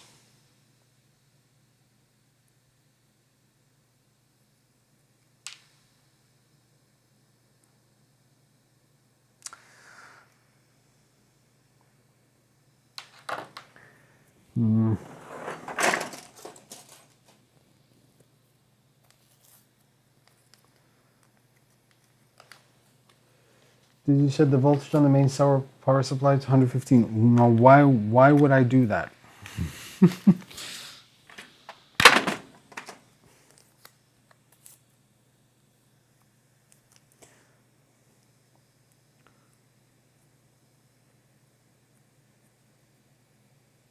Just trying stupid things now, just cleaning up.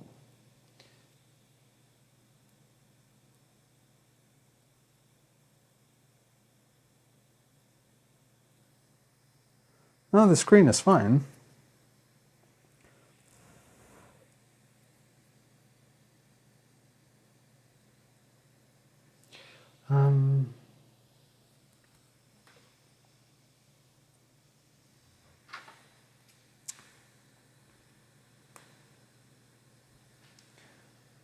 I'm wondering, hold on.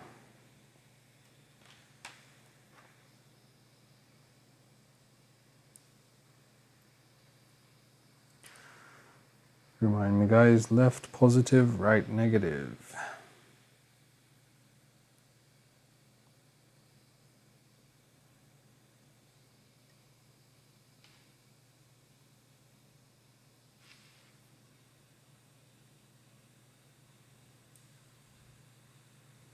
Even direct, nothing. So, I believe it's the sensor itself that's the problem. Do I? Hold on. Give me 1 second, guys. Just 1 minute. I want to check if I have an optical end stop I can use. Just give me 1 second.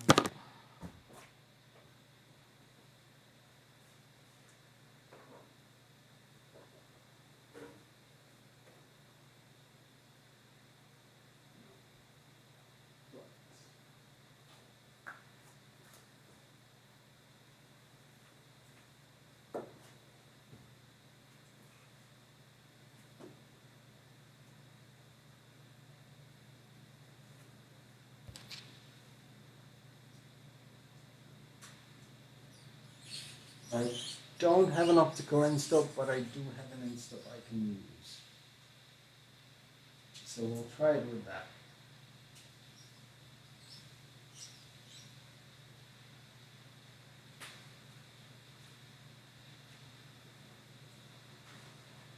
So, I don't have an optical end stop here. I do have one downstairs, but I'm not going to go in the garage.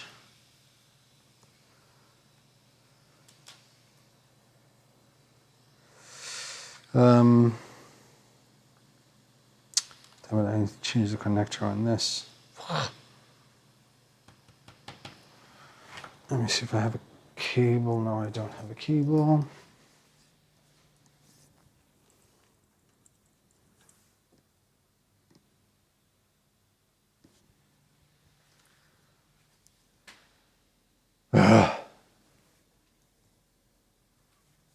No. No.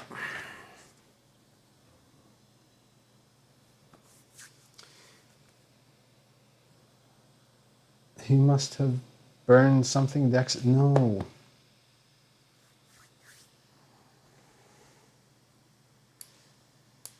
Come on.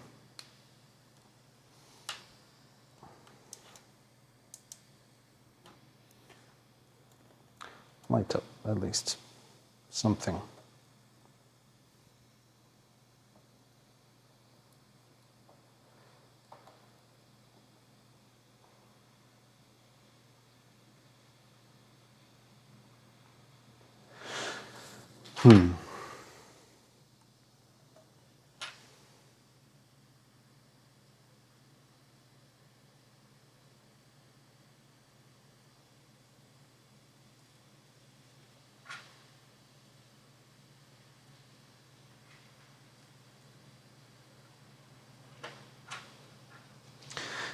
No, it just doesn't. For some reason, now it's not working all together. Let me just switch it off.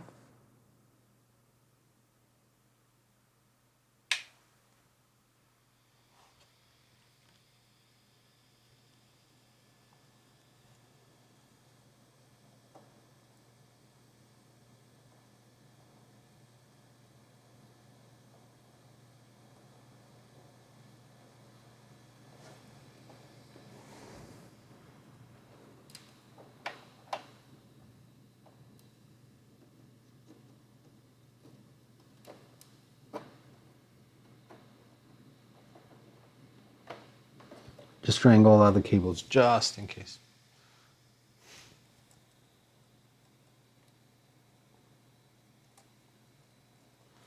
Nope.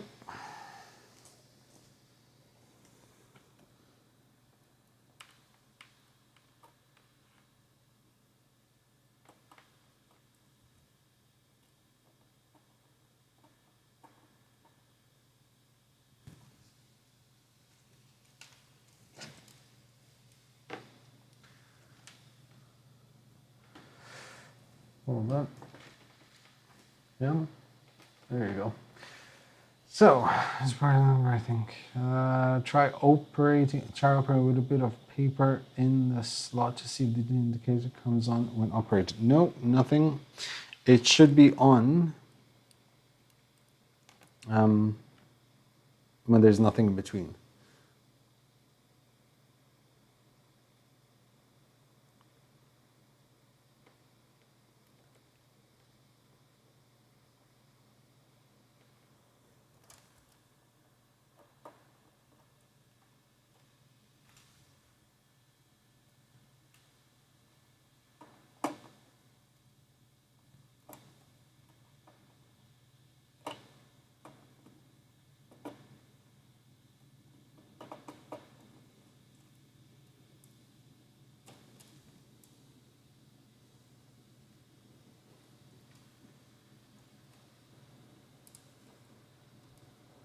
Actually, I have a question now. So where are...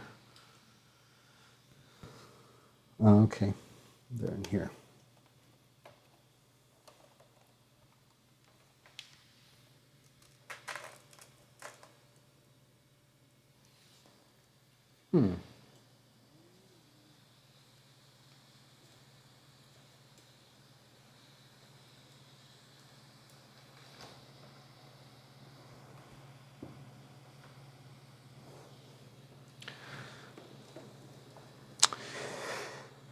Ah.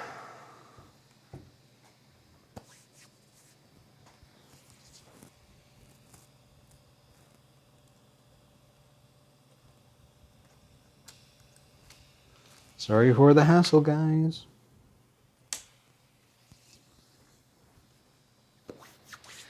Okay, why does it have the end stop of it probes the nozzle? You might be able to bypass it. That was exactly my thought.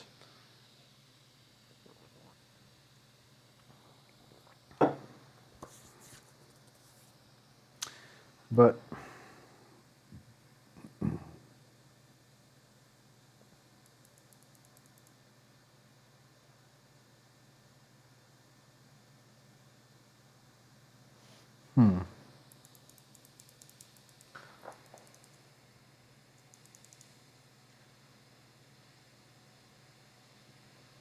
YouTube can check the soldering from the plugins on the mainboard. YouTube can check.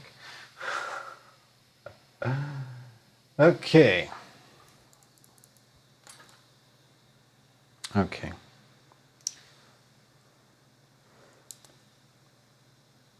I need to kind of verify that it is this thing, and that is the only way I can think of.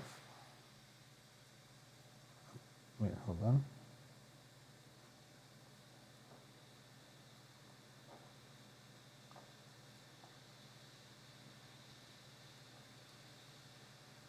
Why?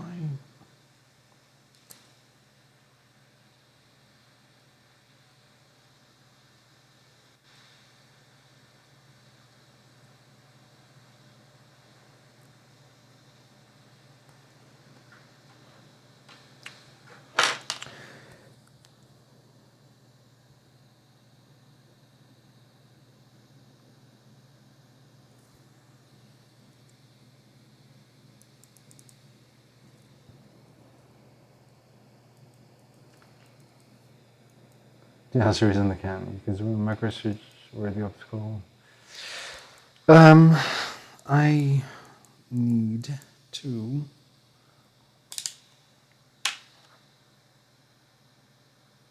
I don't want to. I don't have a. Do I have a connector like this? And like that?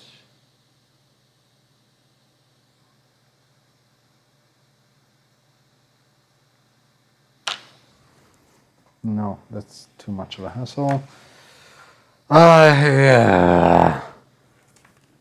I really wish I had a cable right now. Like a ready-made cable.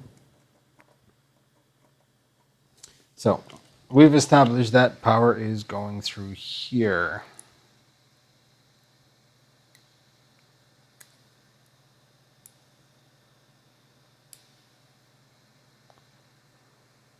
Well, so much for my easy live stream and quiet night.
Nothing at all.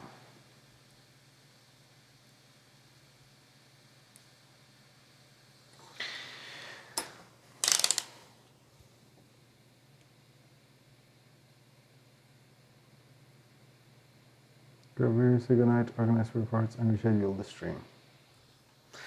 Not just yet. Hold on. I need parts. I need parts. Just opening my drawers of goodies here. I'm going to try something very quickly. Just one dash, one last thing to try out, that's all.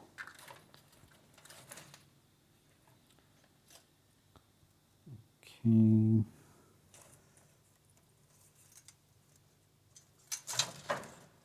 Three pins.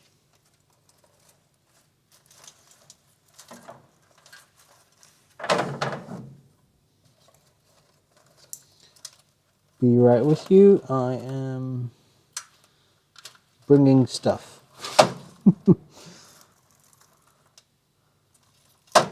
That's 1, 2, and 3. Okay. Let me try something. Let me just try something. I don't know if this will work, but we're going to try.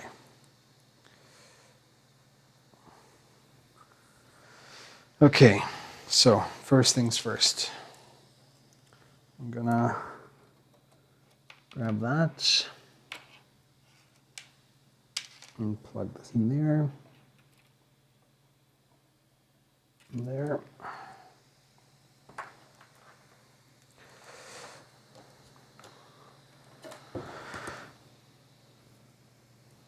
So wait, hold on. So you guys can see exactly what I'm doing.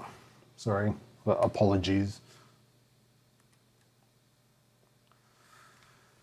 So basically now I have 3 wires coming out of the same plug, which is used for this.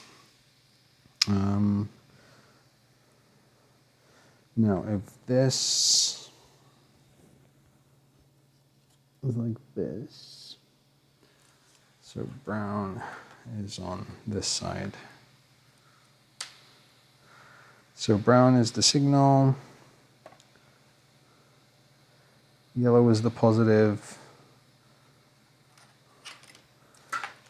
So yellow, let's just confirm, yellow is positive and orange is negative.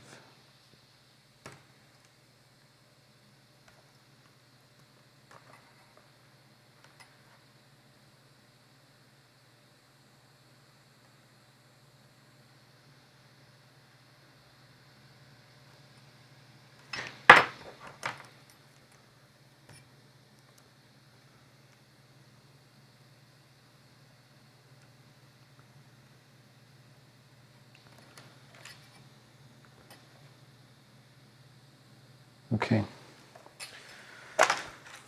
so yellow is negative, which would be ground. Orange is positive, which would be volts, and this one is signal. I'm going to try something.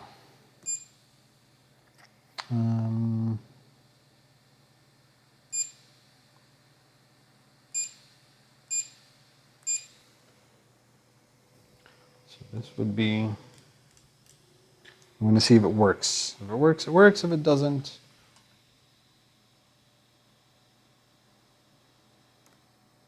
no. It doesn't, because that resets it.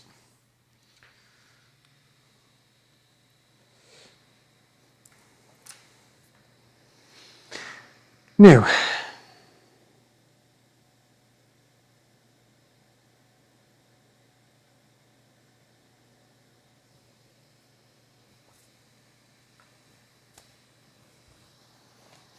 I tried, it doesn't want to.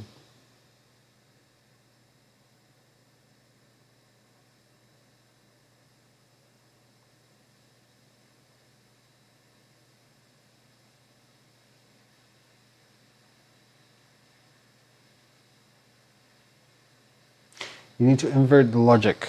Which is the logic?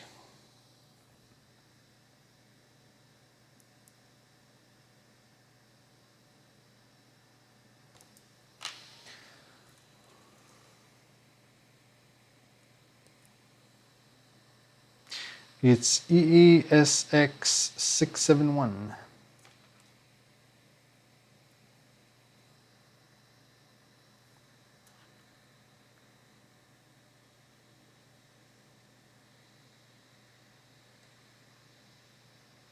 I cannot use these directly either.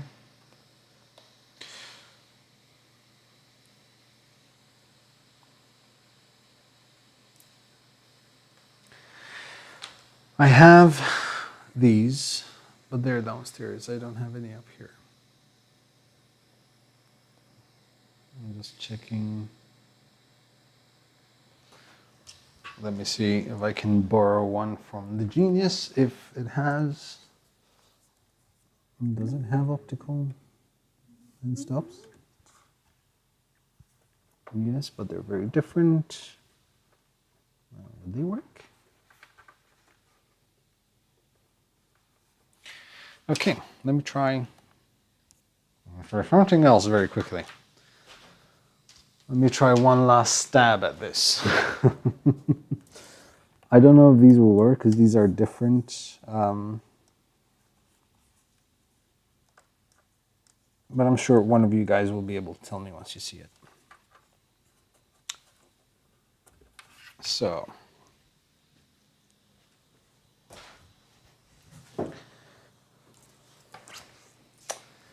would these work as a replacement if I hit try it?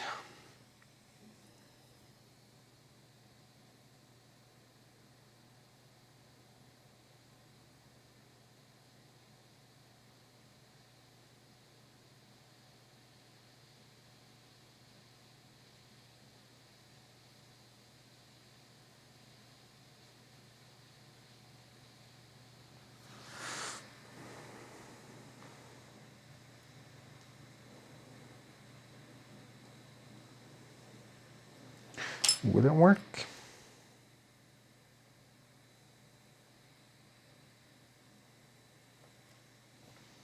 Well done. I need one red.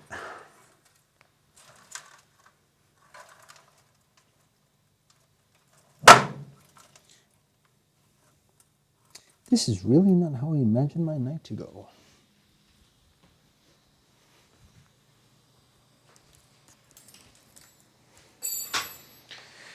Okay. I don't know if this will work, but well, I guess we're gonna try.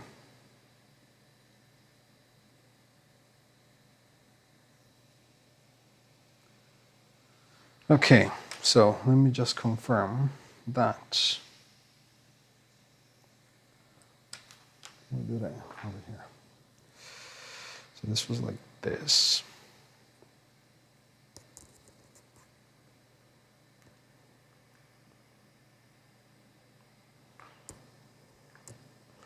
The one on the outside is positive. Yellow is positive. Yellow is positive, so put a red wire there. That's a negative. And that's a signal.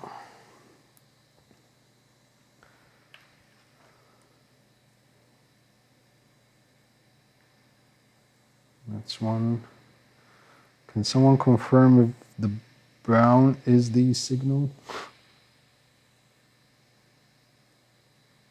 Or the blue one?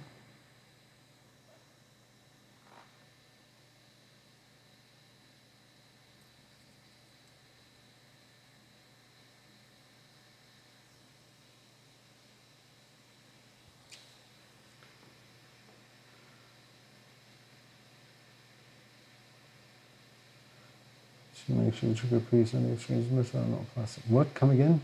The sensor is inductive, so make sure the trigger piece on the extrusion is metal, not plastic. This is metal.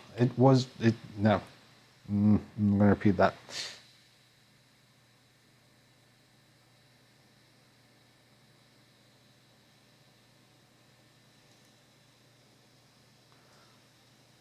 put it. Okay, so this is working now. I can see something, at least I can see a red light.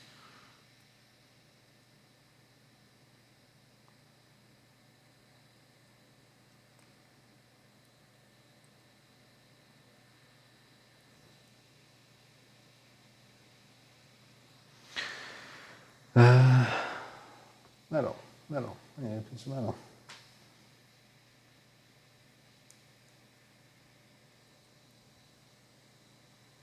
Is this meant to go off when metal goes near it? Can someone confirm? Black, negative, blue, signal, brown, positive?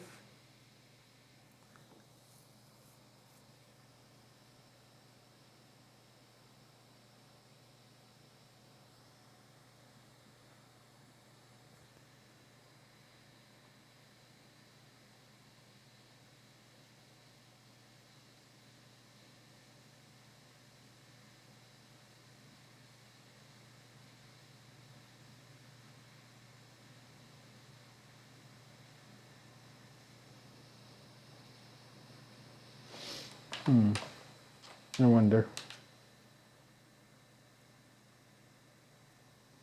Hold on.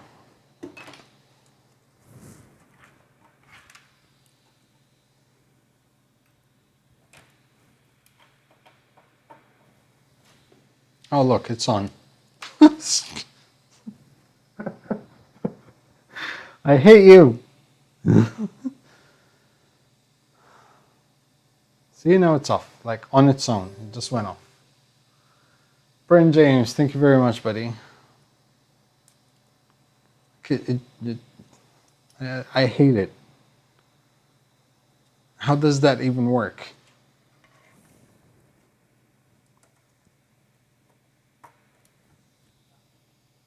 Like, how does that, why?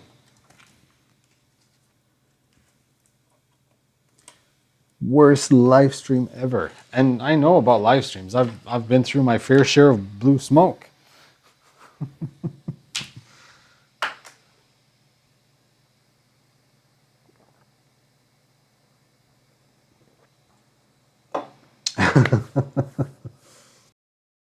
To figure this out first.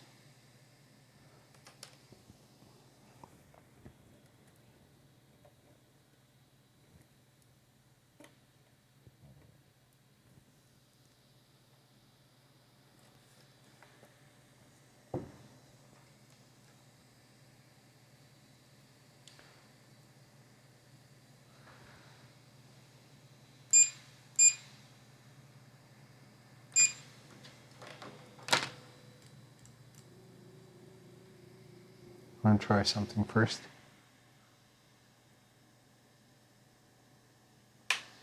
No, that didn't work.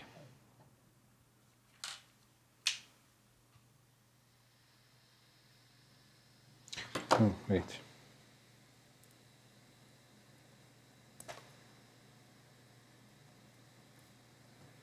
Maybe that.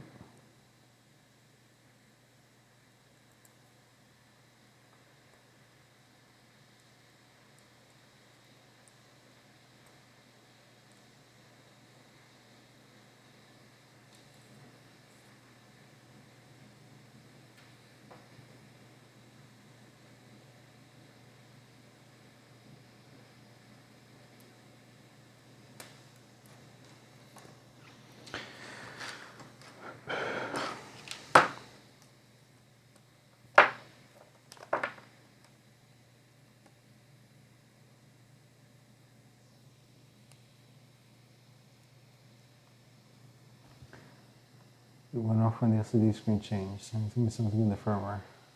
Run the bit and check. No.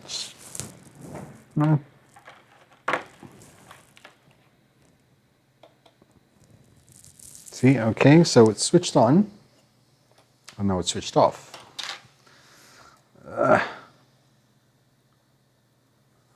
Why you make this to me?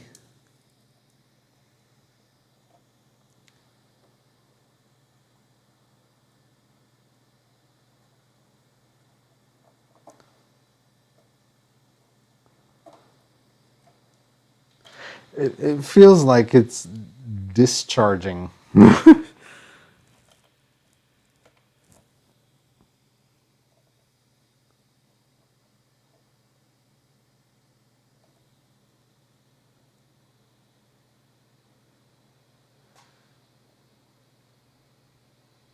Just plug in.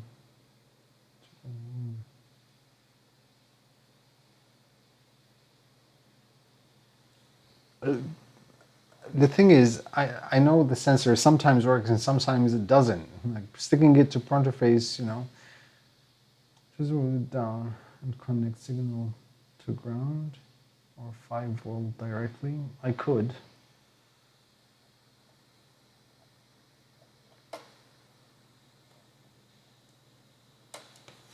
Wait, so if, wait, hold on.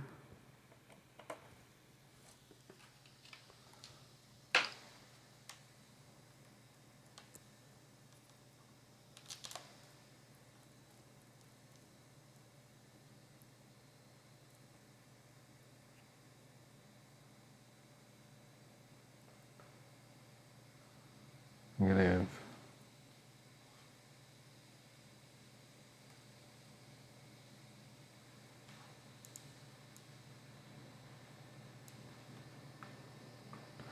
Let's try now.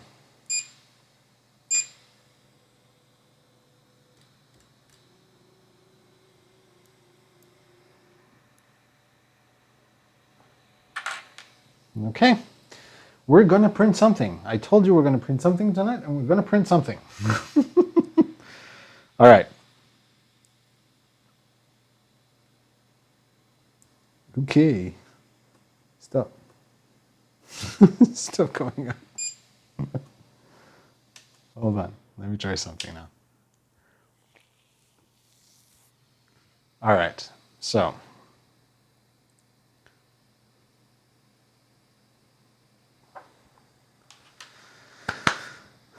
Prepare. Preheat Pla. Actually, preheat ABS.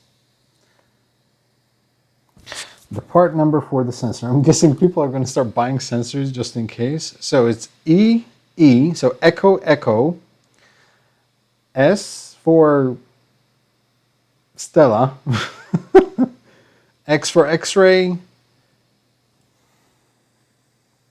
671. Yep, that's the one.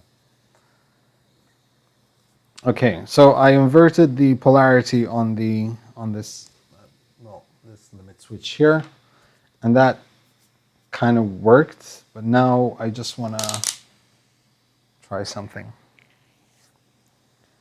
Now I want to try printing something, and we'll see if it prints. Great.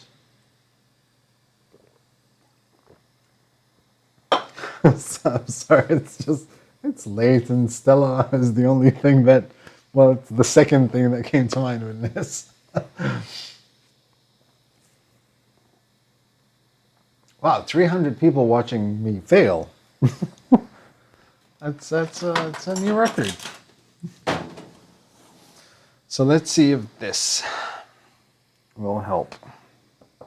I'm just gonna put this back up here so I know exactly where or when the sensor. Allen key, Joe. Allen key. Where did you put it?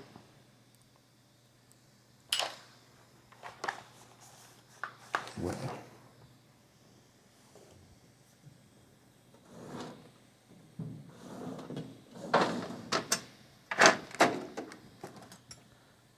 That's too big.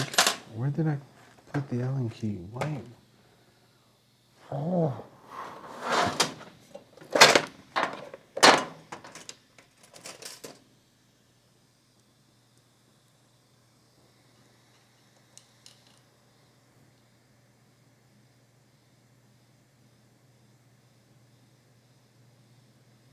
Thanks, Jenny. Although I'm hoping I won't need till tomorrow too. Okay, so that's there. Now,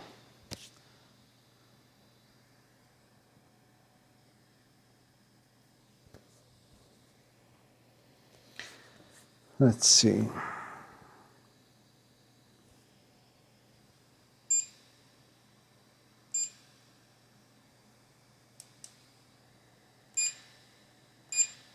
At least I like that.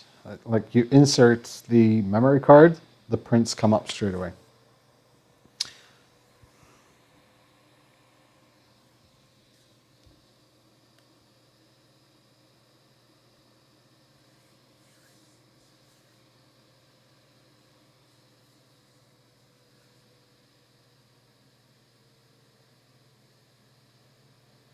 I was supposed to to bed an hour ago. Yeah, same here. I haven't even eaten this evening because I thought to myself, it's going to be a 15-minute build and then 45-hour print, 45-minute print. Oh Jesus! And then we'll be fine. You know, we can just go eat something, have a shower. I was planning to wake up early tomorrow to go for a run. Okay, this is where the experiment starts.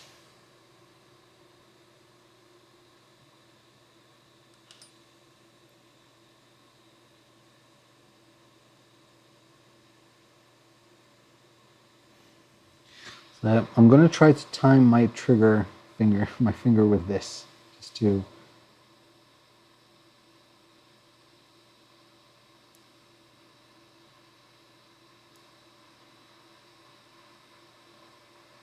Why does it do it though?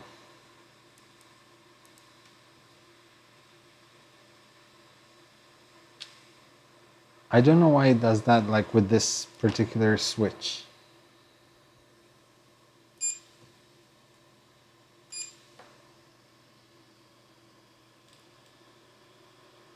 Like, what is the logic? Wouldn't it be like as soon as it goes down, it triggers and then it just stops? Or is it just one click and that's it?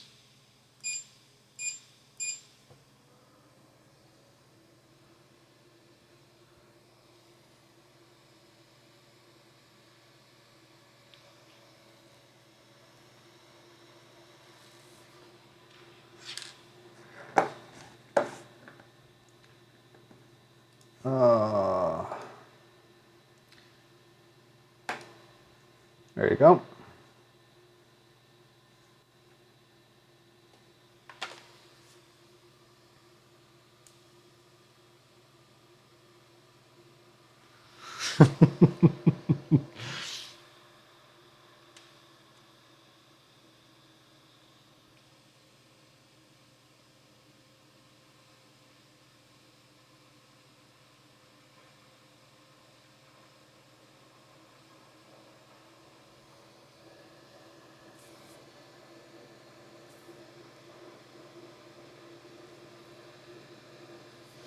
Ground and open, ground 5 volts.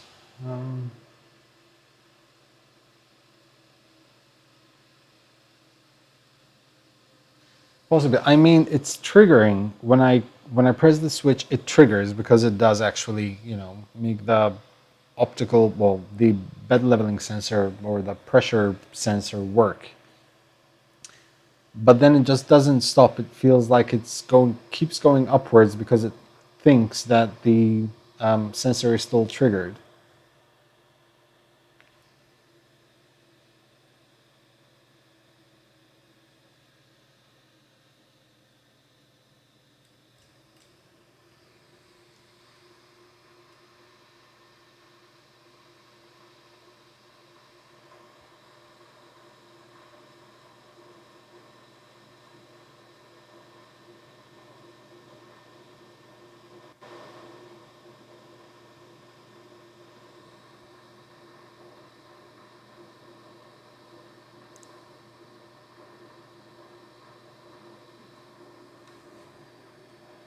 I managed. Where's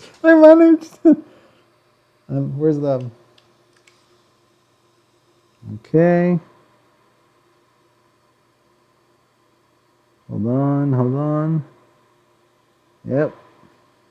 Okay, I figured it out. Like the optical switch thing. Oh my god.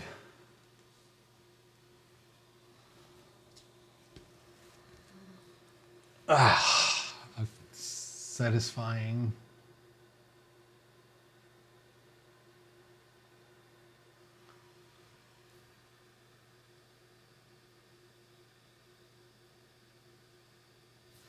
Let's do manual. Whoa.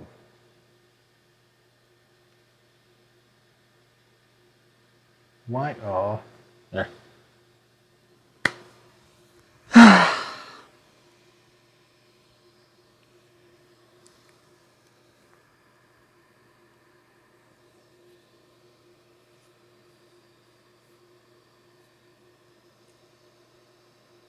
So what I was doing is, I was grabbing my, wait, hold on. So as soon as it kind of moves where the optical sensor is, I just press it once and that's it. I just literally press it and release. Nothing else. Before, what I was doing is I was holding it pressed for as long as that piece of metal was through the sensor, and that's what was making it like keep going up. And now all I did was just, as soon as it goes there, I just press it once and that's it, and it was working. I'm so happy. Like, yes!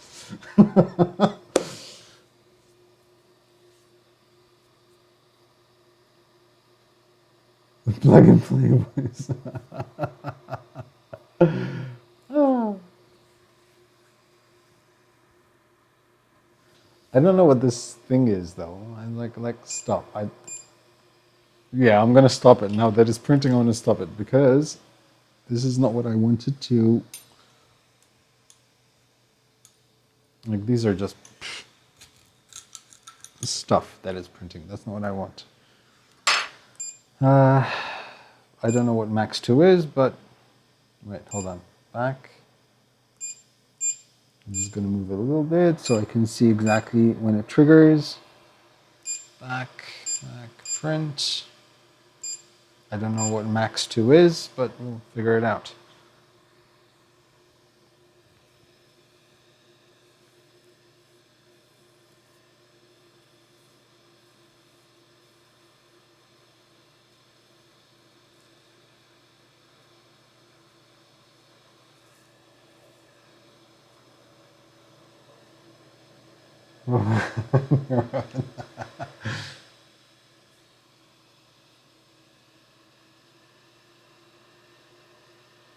So it was like, this was literally like all the way. Like, first the belt tensioner and then the optical switch, and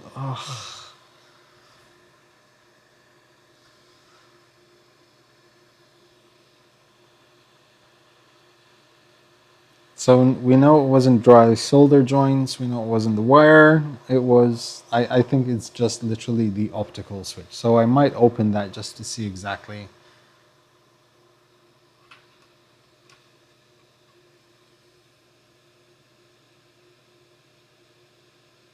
Glass of whiskey from the stress of the stream. um,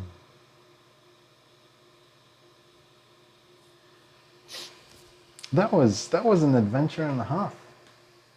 Like, literally.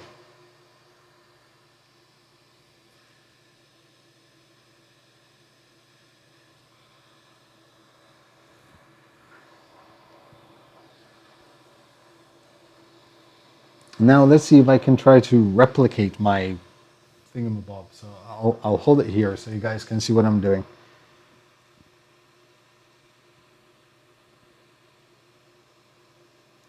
Come on.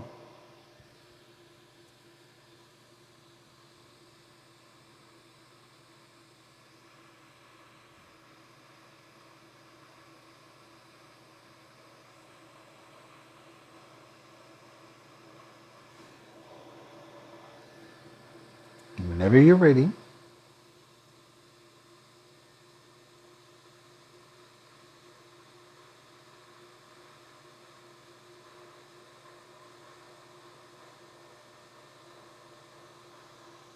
Definitely needs PID tuning though.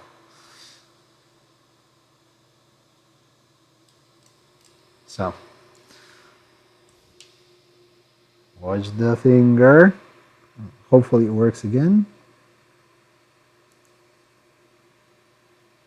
Yep. That was it.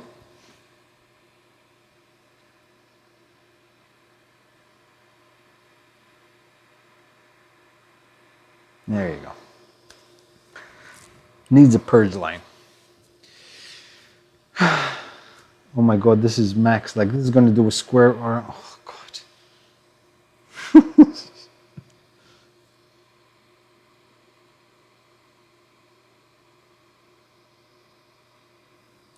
I'm doing another...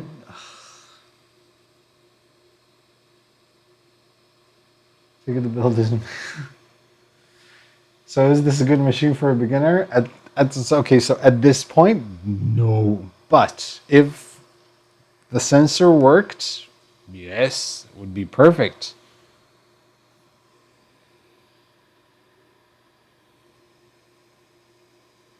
Why do I keep... I just want to print. Why is it so difficult?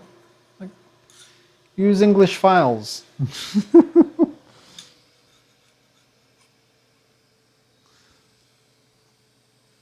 Try another one. Print. Whopping. Vase. Let's do the vase. Oh, wait. There, so I can see exactly where the trigger is.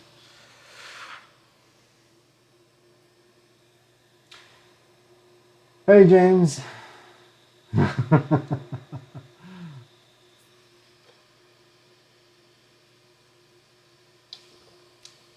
Yes, right out of the box, it makes you work.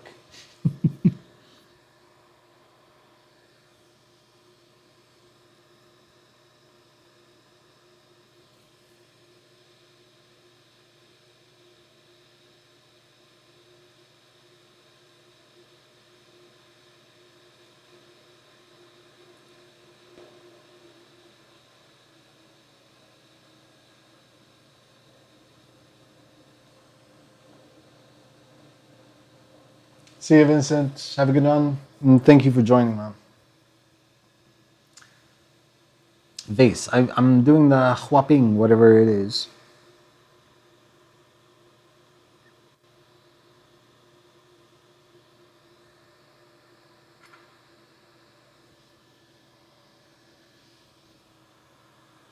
Can someone link me a site or Amazon where I can order a couple of these sensors? Those fins are a bit noisy. Not that bad, actually.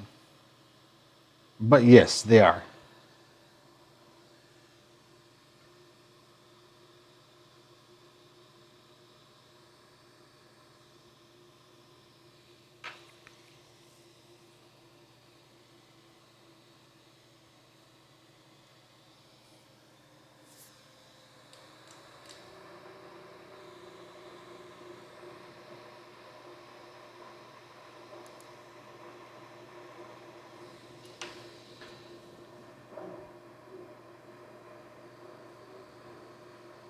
Yeah, it's printing something just in the center, not in the corner. Come on, start extruding. There you are.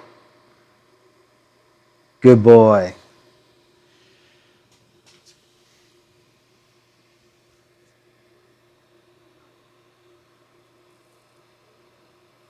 Life of Beanie, have a good one, man.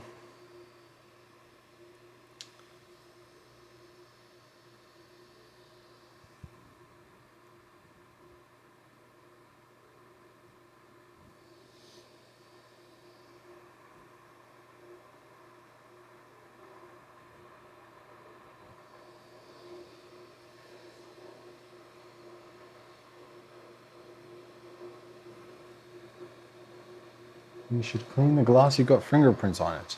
I think that's the least of my worries on this printer.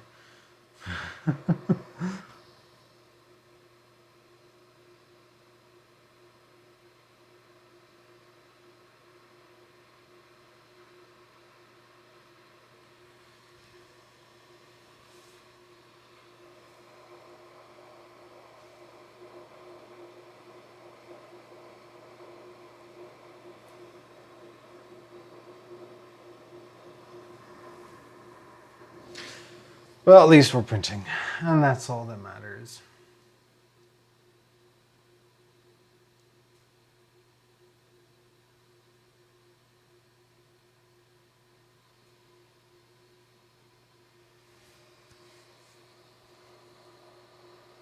Jill, love you, very amazing. Khalil from Dubai. Thank you very much, Khalil. Surprised he hasn't smashed the glass out tonight. No, I'm actually my wife always tells me that when God created patience, He designed me. I'm a fairly patient man. I do get frustrated, but I don't really give up. You know, I mean, I'm not going to stress or anything. It bothers me more that I try to entertain you guys, and that happens. But at least what's the print size? I have the volume is 235 by 225 by 225 by 235, I believe. Same as the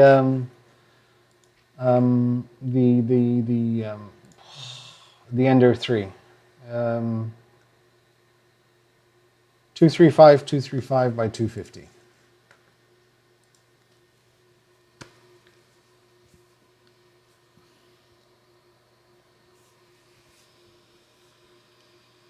I mean, because if I didn't have that and have the bell tensioner, I mean that would have been a beautiful experience actually. I mean the machine is nice. It looks awesome. It works fine. It feels solid.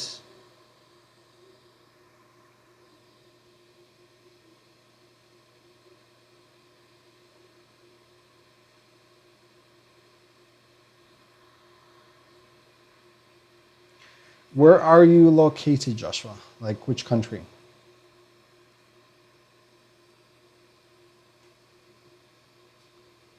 Hey, my wife is still awake.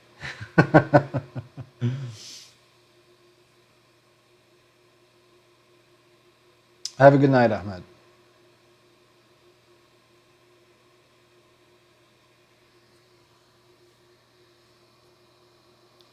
You're going to go to spool and the moving parts.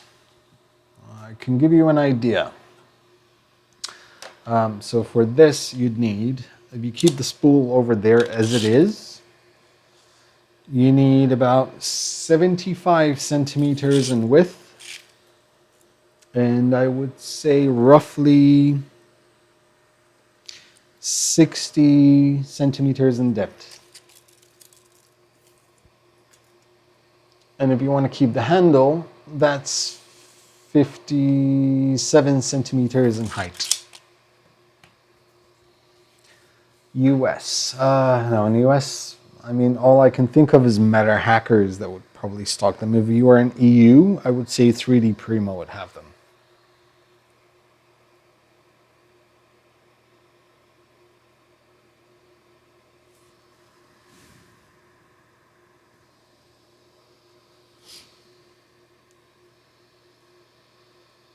Right, so now that, still a few people are here, I can actually get to talk of what I've been doing, what I'm going to do. So for the past 10 weeks, as I mentioned, all I've been doing is, you get to see me a bit.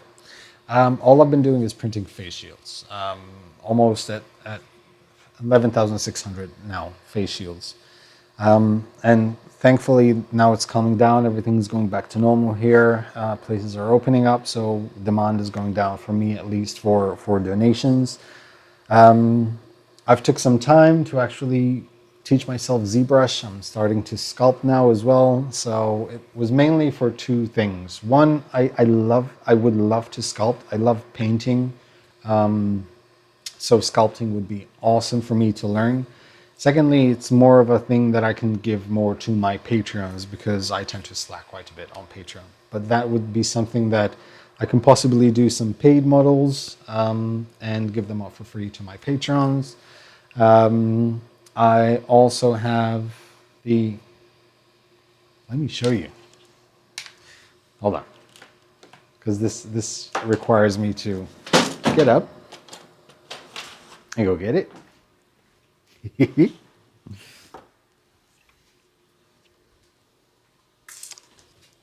This is the Havoc Blaster from Apex Legends. See how big it is? It's currently in two parts because I just gave it some undercoat. I've been sanding. It looks absolutely awesome. It's done by Yuri. I forgot his Twitter handle. This was all printed on the, wait, hold on, it doesn't fit, there. This was all printed on the Prusa Mini. All the parts fit, like the biggest part of this fits perfectly on the build plate of the Mini. And this was the last thing I needed to print because I still haven't shipped out the Mini for the winner of the auction that I did in December. I didn't even, barely got out of the house. But yeah, that, I have the Mini review coming up. I have the Zariba review coming up as well. I also designed a hands-free hand sanitizer that works with a battery. Actually, I can get that as well. Wait, hold on. I can show you guys a bit of things. So, yeah. So this is a hands-free soap dispenser.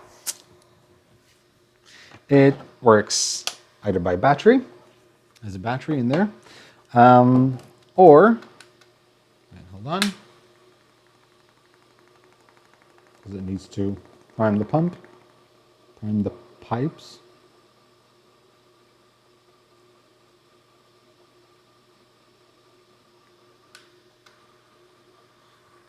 Is there any?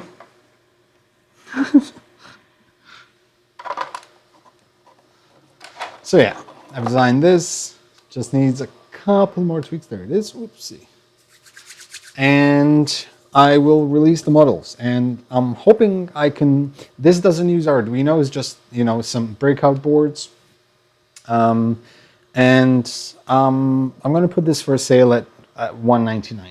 And the reason why I'm going to put this up for sale is, one, it took quite a lot of work. Two, it kind of helps me get some money back from all the money I've spent doing face shields. Because, yeah, I basically worked for those on donations, and donations do not come that often. So I just did that, you know, in the hopes. And this will have like different back plates. So if you want to have freestanding, it can also work with electricity, of course. It's going to have like a hook, so you can hang it onto a rail, which is an elevators. What else? I've also started printing Ready Printer 1 by James Cameron, Print and Play. The arcade, I'm going to have that as well. Yes, 3D workbench.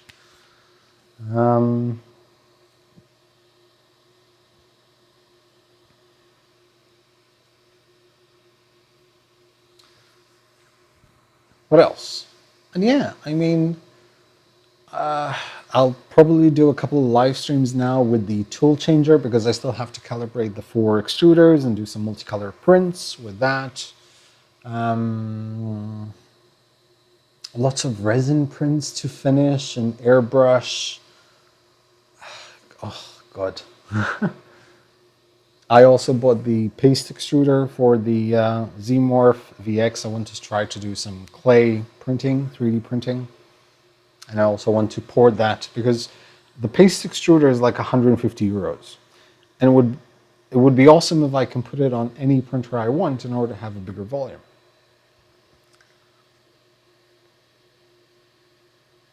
The Ready Printer 1. It's a mini arcade designed by James Cameron from Print and Play. It's like this awesome arcade cabinet with a RetroPie inside, and you know, the buttons and the thing with the screen that rotates for aspect ratios, and it's awesome. Have a good night, Peter. So yeah, there's quite a lot coming up. I'll also be doing a Idea Maker sort of like series, starting from scratch on how to create profiles, how to fine-tune profiles, because I've done a few episodes on Idea Maker, which people really enjoyed, and a lot of people asked me to do like a proper new guide of Idea Maker. And Idea Maker themselves, or Race 3D themselves, got in touch. They're going to sponsor a few episodes, so yeah, I'll be doing that as well. Why isn't Malta glowing in the background? Because my eyes are glowing right now.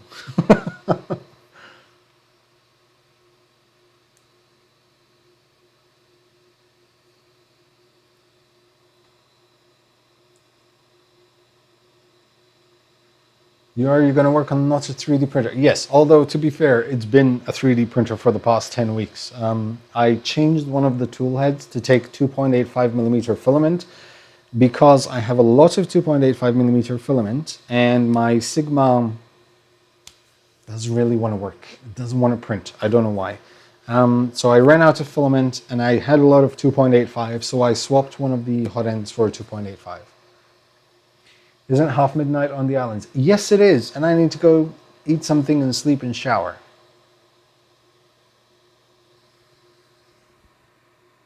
Well, at least we got it printing. So I'm happy.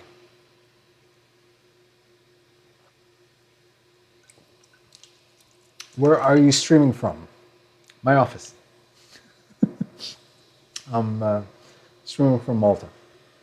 Actually, right there, where my finger is pointing. Actually, no. Somewhere there. Yes, there. In jar. David. But at least it makes a beautiful door stopper.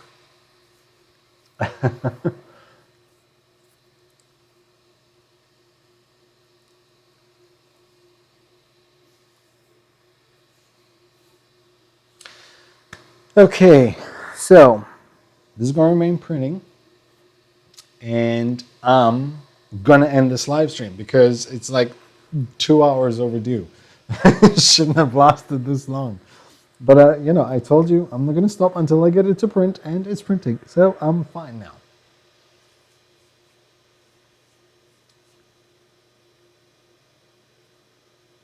No, Sigmax is robust. It's very solid printer. But some like a lot of people complain that it doesn't work. Unfortunately, mine is one of those that doesn't work. It's not the Sigma, the R17, I believe I have. Right, so I'm gonna love you and leave you guys. And thank you very much for sticking with me. I apologize for the hassle. I mean, it's not my fault, but I apologize anyway. I hope I at least entertained you a little bit. So yeah. Some perseverance paid off tonight, at least. We printed something. At least it's printing something. It's still printing, and it's printing quite, I mean, I cannot say decently because there's like maybe 5 layers there, so I don't know. But if you follow me on Twitter at 3dMakerNoob, and possibly on Instagram as well at 3dMakerNoob, I'll tweet out a photo of whatever this thing is when it's finished. Thank you very much, Mike. I didn't let it win. I beat it one way or another with a, but yeah. So I hope you guys enjoy the stream. Thank you very much. Thank you everyone for those who supported me. Thank you to my patrons. I mean, I love you guys, 3,000. And as always, happy making, guys.